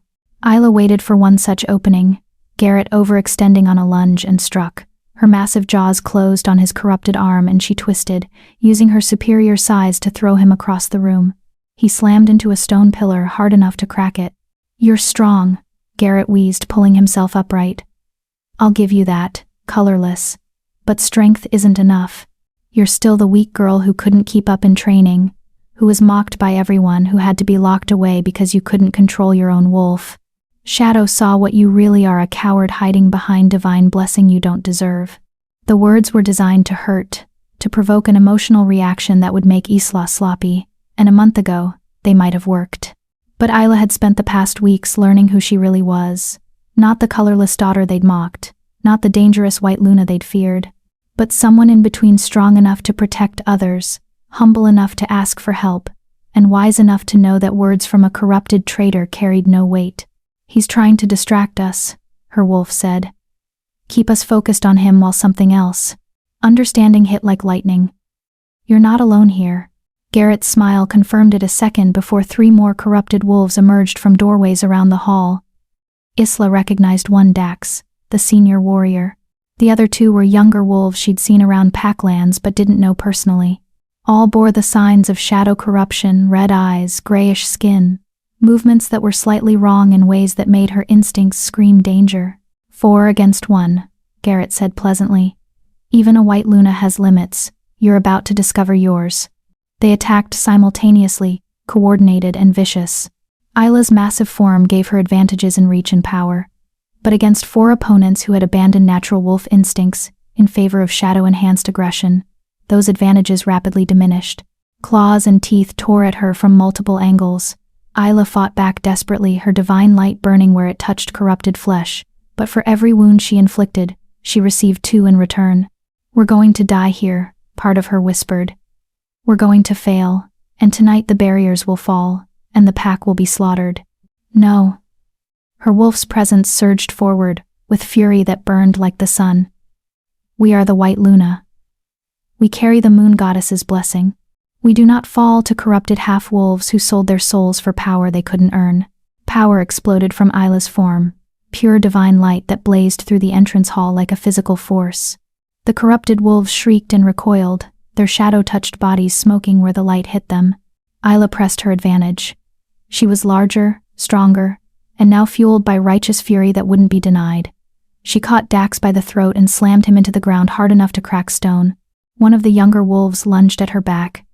She spun and caught him mid-leap, her jaws closing on his corrupted form and shaking him like a rag doll before tossing him aside. But Garrett and the remaining corrupted wolf attacked in tandem, working with the coordination of fighters who'd trained together. Garrett went for her legs while the other went high, trying to tear at her throat. Isla twisted, taking the throat attack on her heavily muscled shoulder instead, and kicked out with her powerful hind legs. She caught Garrett squarely in the chest, sending him flying backward through a doorway into what looked like a study. The totem. Isla could feel it now, the pulse of shadow corruption emanating from that room where Garrett had landed. The totem was in there, likely the reason they'd chosen this location for their ambush. "Get the totem," she commanded herself. "Destroy it while they're down." She bounded toward the study, but the remaining upright corrupted wolf threw himself in her path. Isla barreled through him, her size advantage letting her simply steamroll over his resistance, but it cost her precious seconds. Garrett was already on his feet when she entered the study, and he'd positioned himself between Isla and an ornate wooden box sitting on a desk near the window. "Not so fast, colorless," he snarled. "You want the totem? You'll have to go through me." And this time he pulled out a silver blade, the metal gleaming wickedly in the growing daylight. "I brought insurance. Silver. The one material that could seriously harm werewolves, that bypassed their healing and caused agonizing pain. One good strike with that blade could cripple even a white Luna. We need to shift," Isla realized. "Fight him human to human. Our wolf form is too large a target for that blade." She shifted rapidly, her white wolf dissolving into her human form in seconds. Garrett looked momentarily surprised by the speed and control of her transformation, but recovered quickly. "Brave," he acknowledged. or stupid. Either way, you're about to. Isla didn't let him finish. She grabbed a heavy book from a nearby shelf and hurled it at his face. While he was dodging, she closed the distance between them and struck not with supernatural power or divine blessing, but with 18 years of suppressed rage finally finding an outlet. Her fist connected with Garrett's jaw, snapping his head back. He slashed with the silver blade, forcing her to dive and roll. She came up next to a chair, grabbed it, and swung it like a club. The chair connected with Garrett's arm, sending the silver blade clattering across the floor. They grappled, human to human, both of them knowing whoever reached that blade first would likely win this fight. Garrett was larger, stronger from years of warrior training, but Isla was fueled by something more powerful than muscle, the accumulated fury of everyone who'd ever been dismissed, mocked, told they were worthless and weak and broken. She was fighting for Thomas, who died believing in her. For every wolf currently defending the southern border against shadow-corrupted rogues. For the pack that had hurt her, but that she'd chosen to protect anyway. And for herself, the colorless daughter who'd finally learned she was worth fighting for. Isla's knee came up sharply, catching Garrett in the ribs. As he doubled over, she brought her elbow down on the back of his neck. He collapsed, gasping. And Isla dove for the silver blade. Her fingers closed around the hilt, just as Garrett tackled her from behind. They rolled across the floor, struggling for control of the weapon. The blade came dangerously close to Isla's throat, then her chest, Garrett's corrupted strength gradually overwhelming her. "You're weak," he hissed in her ear. "You've always been weak. Divine blessing doesn't change what you are, a pathetic girl who never should have survived to adulthood." "You're right." Isla gasped out and saw surprise flicker across Garrett's face. "I was weak. I spent 18 years being what everyone said I was: forgettable, worthless, barely worth keeping alive." She managed to shift her weight, getting her legs under Garrett's torso. "But you know what I learned these past weeks?" Isla's voice grew stronger. "Weakness isn't about power. It's about giving up. About letting others define you. About believing the lies they tell." She kicked up and out, using Garrett's own momentum against him. He flew over her head, slamming into the wall near the window. Isla rolled to her feet, the silver blade now firmly in her grip. "And I'm done believing lies. I'm done letting people like you tell me what I am." She moved toward the wooden box on the desk, toward the totem radiating shadow corruption. Garrett lunged at her one final time, desperation overriding strategy. Isla didn't think. She just reacted. The silver blade plunged into Garrett's chest, right through where shadow corruption had replaced his natural heart with something dark and wrong. Garrett's eyes went wide, his corrupted form convulsed, shadow energy bleeding out around the silver embedded in his chest. When he spoke, his voice was layered, both his own and something else, something ancient and malevolent that had been controlling him. You've killed me. But it doesn't matter." Blood black and oily leaked from his mouth. "The blood moon rises tonight. Everything ends. Everything begins." He collapsed, the corruption bleeding out of him in wisps of dark smoke that dissipated in the morning light streaming through the windows. Isla stood over him, trembling with adrenaline and the aftermath of violence. She'd killed before rogues in battle, threats to the pack, but never someone she'd known, never someone who'd once been pack, however cruel. "He made his choice," her wolf said gently. "He chose shadow over pack, corruption over loyalty. His death is not on your conscience." Isla nodded numbly and turned to the wooden box. Her hands shook as she opened it, revealing the totem inside larger than most they'd found, carved with symbols that hurt to look at directly. She placed her hands on it, calling on her divine light despite her exhaustion. The purification was agonizing, shadow corruption fighting back with desperate fury, knowing this was one of only 3 remaining anchors for tonight's ritual. The totem cracked, shattered, dissolved into harmless dust. 2 totems remained, one in the council chambers where Kieran was hopefully dealing with Counselor Thorne, and one hidden in the forest, location unknown, waiting for tonight's blood moon to fulfill its purpose. Isla shifted back to wolf form. It was becoming easier each time, almost effortless now, and bounded out of the Alpha's residence. The corrupted wolves she'd fought earlier were gone, either fled or dead. She didn't have time to check which. The sun was fully up now, painting pack lands in golden light that seemed to mock the darkness they were fighting. In the distance, she could still hear sounds of combat from the southern border. The rogue attack was ongoing, keeping the pack's warriors occupied while the real threat prepared for tonight. Isla ran toward the council building, her massive white form drawing startled looks from pack members preparing defenses or tending to wounded. Let them stare. Let them wonder. She had more important things to worry about than public opinion. She burst into the council building to find it eerily quiet. No guards, no attendants, no signs of the activity that usually filled these halls. "Kieran?" she called out, her wolf voice echoing off stone walls. "Alpha, are you here?" No response. Isla followed the trail of shadow corruption, letting it guide her toward the main council chamber. The doors stood open, and what she saw beyond made her heart sink. The chamber was destroyed, furniture overturned, walls scored with claw marks, blood splattered across the ancient stone floor. And in the center of it all stood Counselor Thorn, or what had once been Counselor Thorn.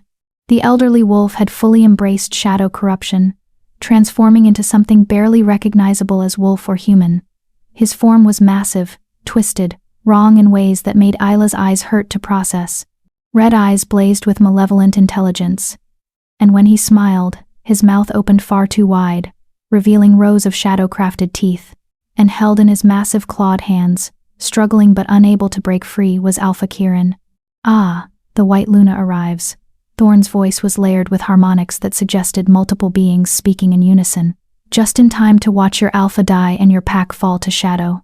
"Let him go," Isla demanded, her wolf form tensing for attack. "This is between you and me, Thorn. He's part of everything," Thorn roared, and the windows shattered from the force of his voice. He chose Celeste as his mate, gave her access to power and influence. He ignored the signs of corruption because he was blinded by beauty and ambition. He's as responsible for this pack's fall as anyone. Kieran struggled in Thorn's grip, his face twisted with pain. Isla could see blood seeping from wounds where those shadow claws dug into his sides. "Besides," Thorn continued, his tone becoming almost conversational, "I need him alive for the ritual. Alpha blood, spilled at the moment of the blood moon's rising, will amplify the final totem's power 100-fold. His death will ensure the barriers fall completely and permanently. Rather poetic, don't you think? The Alpha who failed to protect his pack becomes the sacrifice that destroys it." "The totem," Isla said, understanding. "You have it. The third totem is here." "Oh, much better than that." Thorn gestured with his free hand, and Isla's attention was drawn to the floor. Someone had carved a massive circle in the ancient stone, inscribed with shadow symbols that pulsed with dark energy. And at 7 points around that circle sat totems, not 3, not 30, but 7 of the largest, most corruption-saturated artifacts Isla had yet seen. "You destroyed the decoys," Thorn said with satisfaction. "The 30 minor totems we scattered around Packlands to keep you busy, to make you think you were winning. But these," he indicated the 7 around the ritual circle, "these are the real anchors, crafted over years. Infused with blood and shadow magic, positioned to align with the blood moon's energy. And at midnight tonight, when the moon turns red and alpha blood feeds the circle, these will tear the barriers asunder." Isla's mind raced, calculating odds. 7 totems, each as powerful as the anchor totem she'd struggled to destroy. Thorn in his corrupted form, enhanced beyond natural limits. Kieran wounded and trapped, unable to help. And hours until midnight, when everything they'd fought for would end in blood and shadow. "You can't destroy them all," Thorn said, reading her expression. "Not before tonight. Not without killing the Alpha in the process, since I'll snap his neck the moment you move against the totems." "You're trapped, White Luna. Checkmate." He was right. Isla could feel the truth of it settling over her like chains. "Unless, what if I offered you a trade?" Isla said slowly. "A trade?" Thorn's laugh was like breaking glass. "What could you possibly offer that would interest Shadow itself?" Isla met his red eyes steadily. "Me. My life for his. The White Luna's divine essence. Freely given. Absorbed into your ritual. That much divine power would supercharge your totems beyond anything Alpha Blood could provide. You could breach not just the barriers around Crescent Valley, but potentially barriers across multiple pack territories. Instant domination of the entire region." Kieran's eyes went wide with horror. Isla, no. Think about it, Isla pressed on. Kill him and you get a small boost for your ritual. Take me, and you get access to power that hasn't walked this world in 500 years. The shadows would reward you beyond imagining for bringing them a white Luna sacrifice. Thorn was silent, considering. Isla could almost see the calculations happening behind those corrupted eyes. You'd surrender willingly? He asked. Submit to ritual sacrifice? If you release Kieran and swear not to harm him or pursue him after the trade is made, let him go to defend the pack during tonight's barrier breach. Let him die in battle as an alpha should, not as a sacrifice to shadow magic. That's not much of a mercy. He'll die regardless when the shadow army pours through. Maybe. But he'll die fighting. Which is more than you're offering him now. Isla took a step forward. So what's it worth to you, Thorn? Petty revenge on an alpha you feel failed you? Or the chance to deliver a white Luna's divine essence to your dark masters? The silence stretched, tension mounting, until it felt like the air itself might shatter. Then Thorn smiled wide and terrible and victorious. Deal. He released Kieran, who collapsed to the floor gasping. Before the alpha could react, Thorn moved with supernatural speed, closing the distance to Isla and clamping one massive clawed hand around her throat. No tricks, Thorn hissed. No last-minute rescues. You've bargained yourself into Shadow's embrace, White Luna. And when midnight comes, your light will be extinguished forever. Isla met Kieran's horrified gaze as Thorn began dragging her toward the ritual circle. I'm sorry, she tried to project to him mentally. But this is the only way. Tell Finn, tell everyone. I tried. Then Thorn shoved her into the center of the ritual circle, and the totems flared to life. Shadow chains, not physical but magical, wrapped around Isla's wolf form, binding her in place. The corruption burned where it touched her divine light, but the totem's power was too great. She was trapped, held at the center of a ritual designed to consume her entirely. Perfect, Thorn breathed. By midnight everything will be ready. The blood moon will rise, the white Luna will burn, and Shadow will reign eternal. He turned and began to walk away, dismissing both Isla and Kieran as threats now neutralized. And Isla, trapped in shadow chains at the center of a ritual circle, began to plan. Because Thorn had made a critical mistake. He'd assumed a white Luna's light could be extinguished by shadow. But light didn't extinguish. It transformed. And Isla had been transforming ever since that day in the arena, when they'd forced her to shift and discovered she was so much more than they'd believed. Tonight, Thorn and his shadow masters would learn what happened when you tried to consume divine light. Tonight, they'd learn that some transformations were more dangerous than they could possibly imagine. Tonight, the blood moon would rise. And when it did, Isla would show them all exactly what a white Luna was truly capable of. Chapter 10. The White Luna Ascends. The hours between dawn and midnight felt like an eternity compressed into moments. Isla remained trapped in the ritual circle, shadow chains burning against her divine essence, while Thorn departed to make final preparations. Kieran had been dragged out by corrupted guards alive, as promised, but wounded and helpless to intervene in what was coming. The council chamber fell silent except for the pulse of dark energy from the 7 totems. Isla's massive white wolf form was forced into a kneeling position, head bowed, as if the shadows themselves were demanding her submission. They think they've won, her wolf observed. They think we're trapped. We are trapped, Isla responded. These chains are powerful. I can't break them without destroying myself in the process. Then we don't break them. We use them. Isla pondered that.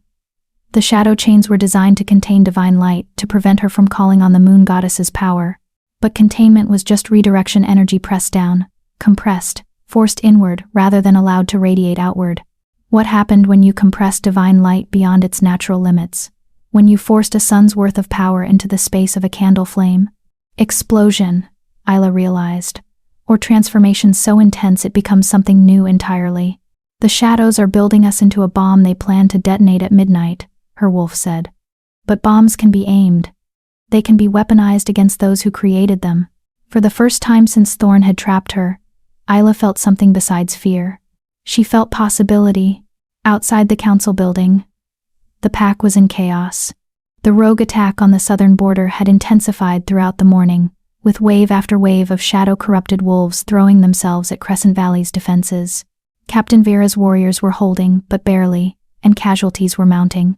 Word of the Alpha's wounding and the White Luna's capture had spread through Packlands like wildfire, demoralizing defenders who'd been counting on their strongest wolves to turn the tide. Finn Riverside stood with his squad near the southern defensive line, his face grim as another wave of rogues broke against their shields. "We can't hold much longer," one of his warriors gasped, bleeding from multiple wounds. "There are too many. They just keep coming. Then we keep fighting," Finn said firmly, though his own body screamed with exhaustion. "Isla sacrificed herself to buy us time. We don't waste that gift by giving up." "Time for what?" another warrior demanded. "The White Luna is trapped. The Alpha is wounded. What exactly are we buying time for? Our own deaths?" Finn wanted to argue, wanted to offer hope, but the words caught in his throat. What was the point of holding the line if Shadow was going to breach the barriers at midnight anyway? What was the point of fighting if they'd already lost? A flash of white in his peripheral vision made him turn. There, at the edge of the battlefield, stood Grandmother Mora. The ancient elder shouldn't be here, she should be safely evacuated with the other non-combatants. But she stood tall despite her age, her weathered face calm as she surveyed the carnage. "Elder," Finn rushed to her side. "You need to get to safety. This area is—" "I'm exactly where I need to be," Mora interrupted. She placed one gnarled hand on his chest, right over his heart. "Tell me, young Finn, do you believe in the White Luna?" "I what?" "Do you believe Isla Thornwood is who the moon goddess says she is? Not just a powerful wolf, but a divine instrument meant to protect and guide our kind." Finn thought of Isla working patrols without complaint, risking herself to save civilians, sacrificing herself to spare Kieran. "Yes," he said firmly. "I believe. Then believe she has a plan." Mora's ancient eyes held certainty that defied logic. "The White Luna has been trapped, compressed, forced into submission, but light cannot be truly contained, only redirected. At midnight, when the blood moon rises and Shadow thinks it has won, Isla will do what White Lunas have always done." "What's that?" "Transform the world." Mora squeezed his shoulder. "Hold the line, young warrior. Give her the time she needs. And when midnight comes, be ready for miracles or apocalypse, because we're about to witness one or the other." She walked away then, moving through the battlefield with impossible calm, touching warriors as she passed. Each wolf she touched seemed to stand straighter, fight harder, as if her belief in Isla's eventual triumph was a tangible thing that could be transferred. Finn turned back to his squad, his exhaustion burned away by renewed purpose. "You heard the elder. We hold this line. For Isla. For the pack. For every wolf who believes light is stronger than shadow."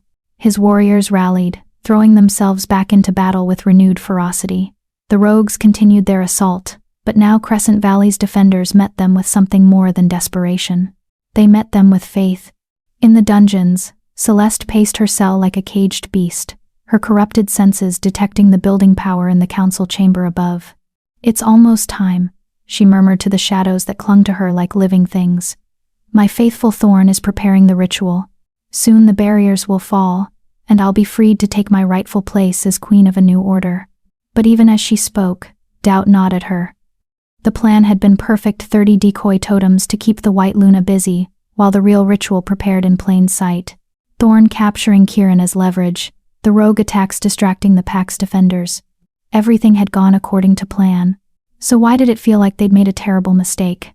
"Because you underestimated her," a traitorous voice whispered in the back of Celeste's mind. "Just like you always did. You saw the colorless daughter and assumed she'd always be weak. You saw the White Luna and assumed divine blessing was just power without purpose. But Isla was never weak. She was patient. And now she's at the center of your ritual, compressed and contained and waiting to explode." Celeste's pacing stopped. Dread crystallized in her chest, a feeling so foreign after months of shadow-given confidence that it took her a moment to recognize it. "No," she breathed. "Thorn wouldn't be that foolish. He knows you can't trap divine light. He knows shadow magic and arrogance," the voice said. "He doesn't know your sister. Doesn't understand that Isla has spent 18 years being underestimated, compressed, forced into shapes too small for what she carried inside. He's built a bomb and he doesn't even realize it." Celeste lunged at the bars of her cell, gripping them so hard they bent beneath her shadow-enhanced strength. "Guards!" she screamed. "Guards!" Someone needs to stop the ritual. Now. Before. But there were no guards. They'd all been pulled to defend against the rogue attacks, leaving the dungeons virtually undefended. Celeste slammed her fists against the bars in impotent fury, watching shadows gather in the corners of her cell, shadows that no longer felt like allies but like executioners preparing to collect a debt she couldn't pay.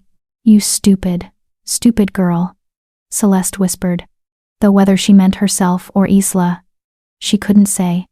"What have you done?" Midnight approached with inexorable certainty. The blood moon began its rise, a massive red orb that painted the world in shades of crimson and shadow. Across Pack lands, wolves looked up at that ominous sight and shuddered with primal fear. Blood moons came once in a generation, and they always heralded change. In the council chamber, Thorn completed the final preparations. He'd brought in 12 corrupted wolves to serve as witnesses and power sources, their shadow-touched essence feeding into the ritual, amplifying its strength. Counselor Thorn himself had transformed fully now, abandoning any pretense of his original wolf form. He was pure shadow, given shape, massive and terrible, his very presence causing the air to shimmer with dark energy. And at the center of the ritual circle, still bound by shadow chains, knelt Isla's white wolf form. "It's time," Thorn announced, his multi-layered voice resonating through the chamber. The blood moon rises. The barriers weaken, and the white luna's light will be consumed to fuel Shadow's eternal reign. He raised his clawed hands, and the 7 totems flared to life. Power surged through the ritual circle, dark, ancient, wrong in every way that mattered. The shadow chains tightened around Isla, forcing her wolf form to bow lower, compressing her divine essence.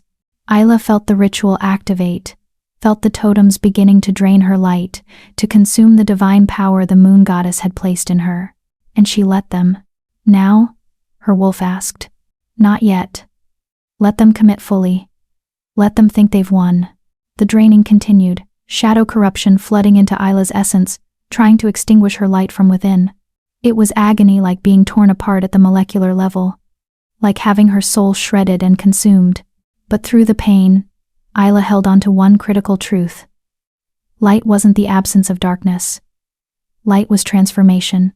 Energy that could change forms, could be redirected, could become something new when compressed beyond normal limits. The moon goddess hadn't given her power to dominate, she'd given her power to transform. "Yes," Thorn roared as the ritual reached its peak. "Feel the white luna's light being consumed. Feel the barriers crumbling. The shadow army approaches, I can sense them on the other side, waiting to pour through." The council chamber's walls began to crack. Reality itself was fracturing. Thin places where the barrier between worlds had worn dangerously weak.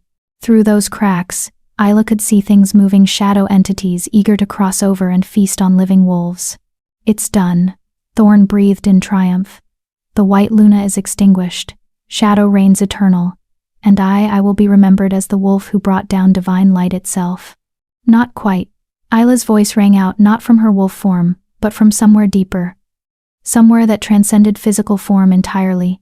The shadow chains shattered, not because Isla broke them, but because the power they were trying to contain had transformed into something they could no longer hold. Isla's wolf form dissolved, not shifting back to human, but ascending into something else, something that had no name in the language of wolves. Pure divine light, given consciousness and purpose, compressed beyond normal limits, and then allowed to expand in an explosive release. The white luna, fully manifest for the first time in 500 years. "No." Thorn's voice held fear for the first time. "This isn't possible. You should be consumed. You should be transformed." Isla's voice came from everywhere and nowhere. "You tried to extinguish light by surrounding it with shadow. But shadow can't extinguish light, it can only define it, give it shape and purpose. You didn't consume me, Thorn, you completed me." Light exploded from the ritual circle. Not the soft glow of normal divine blessing, but something fierce and purifying. Where it touched the 7 totems, they didn't just shatter, they were unmade. Their shadow corruption burned away so thoroughly that not even dust remained. Where it touched the corrupted wolves, it gave them a choice: release the shadow they'd embraced, or be consumed by light that would burn corruption from their very souls. Most chose release. The shadow drained from their eyes, from their forms, leaving them weak and gasping but alive and clean. Thorn chose to fight. "I am Shadow incarnate," he roared, his massive form lunging at the light that had been Isla. "I have drunk from the source of eternal darkness. I cannot be." The light enveloped him, and he screamed. Not in pain, but in recognition of a truth he'd been denying. Shadow wasn't eternal. It was just the absence of light, and in the presence of true divine radiance, absence couldn't exist. Thorn's shadow form burned away layer by layer, revealing the elderly counselor beneath the wolf he'd been before corruption, scared and small and so very mortal. He collapsed to the stone floor, gasping, as the last of the shadow drained from his body. I only wanted to matter," Thorn whispered. "To be important. To be remembered. You will be." Isla's voice was gentle despite everything. "As a lesson. As a cautionary tale about what happens when ambition outweighs wisdom. But you'll be alive to learn from it. If you choose." Then the light expanded beyond the council chamber, flooding out across Packlands. Everywhere it touched, shadow corruption burned away. The totems hidden in the forest found and destroyed instantaneously. The rogues attacking the southern border cleansed of corruption or driven back across territory lines. The cracks in reality where the barrier had thinned sealed shut so thoroughly that shadow entities would never find them again. In less than a minute, Isla's fully manifested divine power had accomplished what would have taken the entire pack weeks of fighting. She'd saved them, all of them. In one explosive release of light that transformed everything it touched. Slowly, gradually, Isla's consciousness condensed back into physical form. She stood in the center of the ritual circle, human again, naked and exhausted but whole. The 7 totems were gone, the shadow chains were dust, and surrounding her, wolves were staring in awe, fear, and something that might have been worship. "Isla?" Kieran's voice broke the silence. The Alpha had returned, his wounds bandaged, his expression showing disbelief. What did you just do?" "What I was always meant to do," Isla said quietly. Her silver hair seemed to glow faintly in the moonlight streaming through the broken walls. "I transformed. I became what I needed to be to save our pack." "The barriers," Captain Vera said from the doorway, her weathered face showing shock.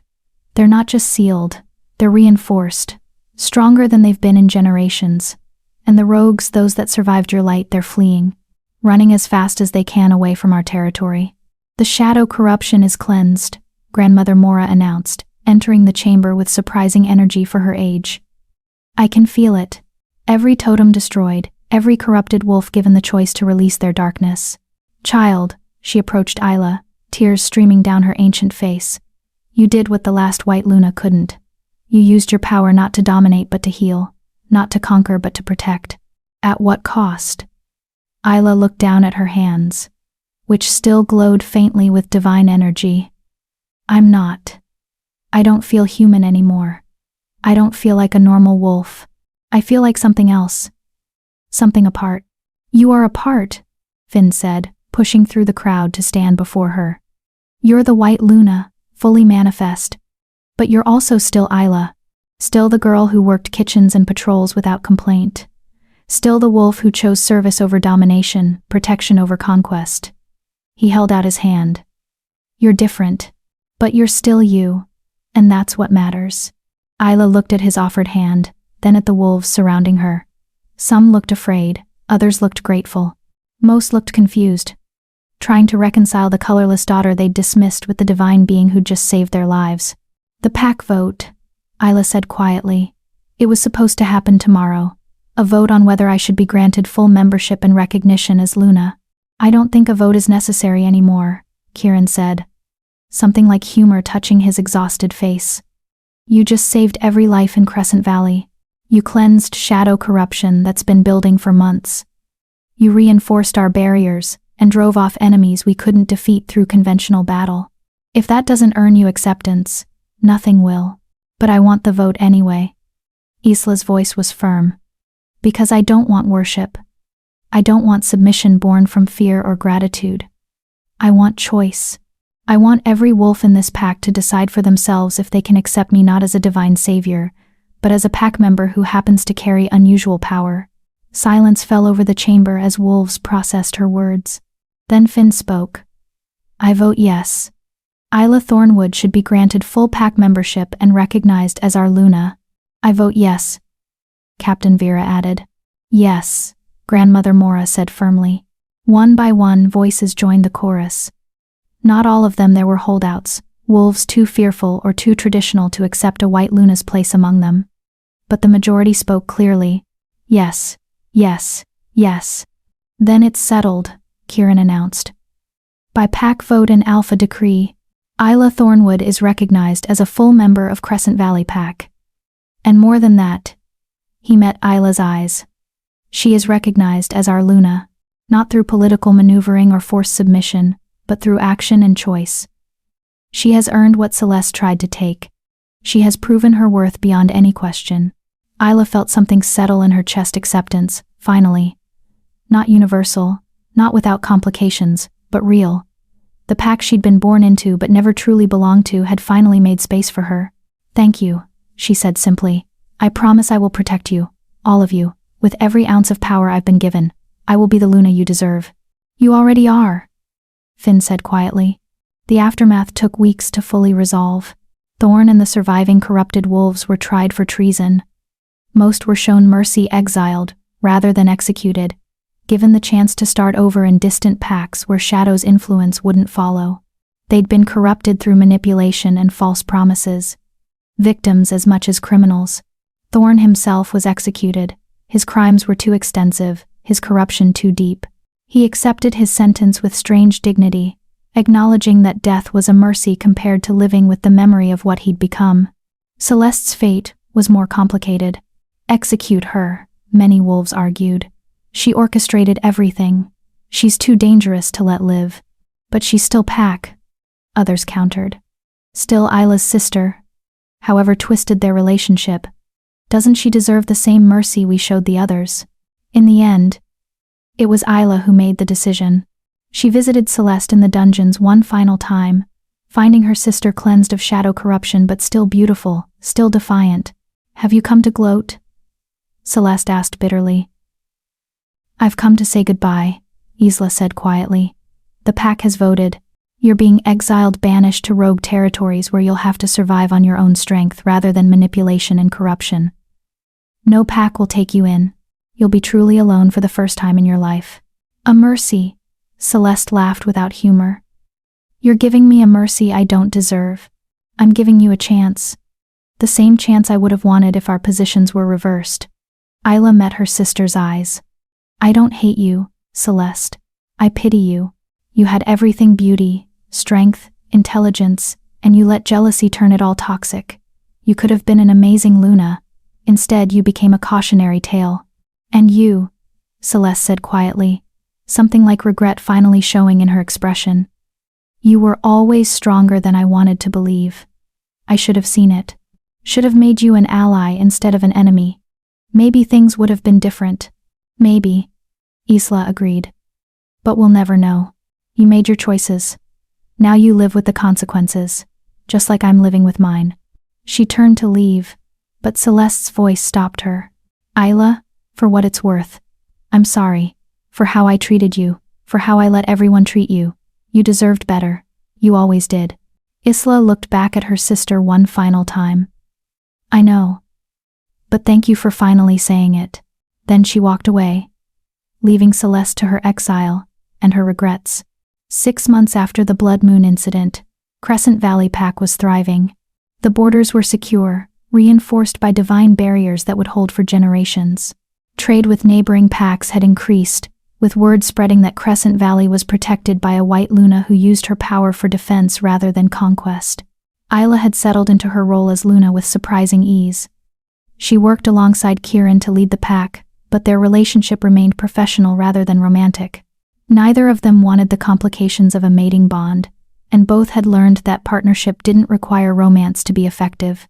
She still spent time on patrols, still worked alongside warriors and healers and hunters. She'd kept her promise to remain Isla first, White Luna second. The divine power was there when needed, but she relied on it sparingly, preferring to solve problems through wisdom and cooperation rather than overwhelming force. On a clear spring morning, Isla stood at the edge of pack territory, looking out over the forest where Thomas had died defending the truth. "I miss him," Finn said quietly, coming to stand beside her.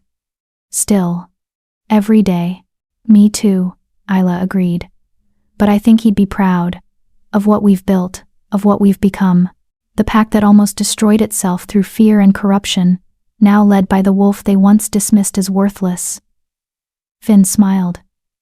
"Yeah, I think he'd appreciate the irony." They stood in comfortable silence, watching the sun rise over lands they'd fought to protect. "Do you ever regret it?" Finn asked. "Choosing to stay here, with the pack that hurt you for so long?"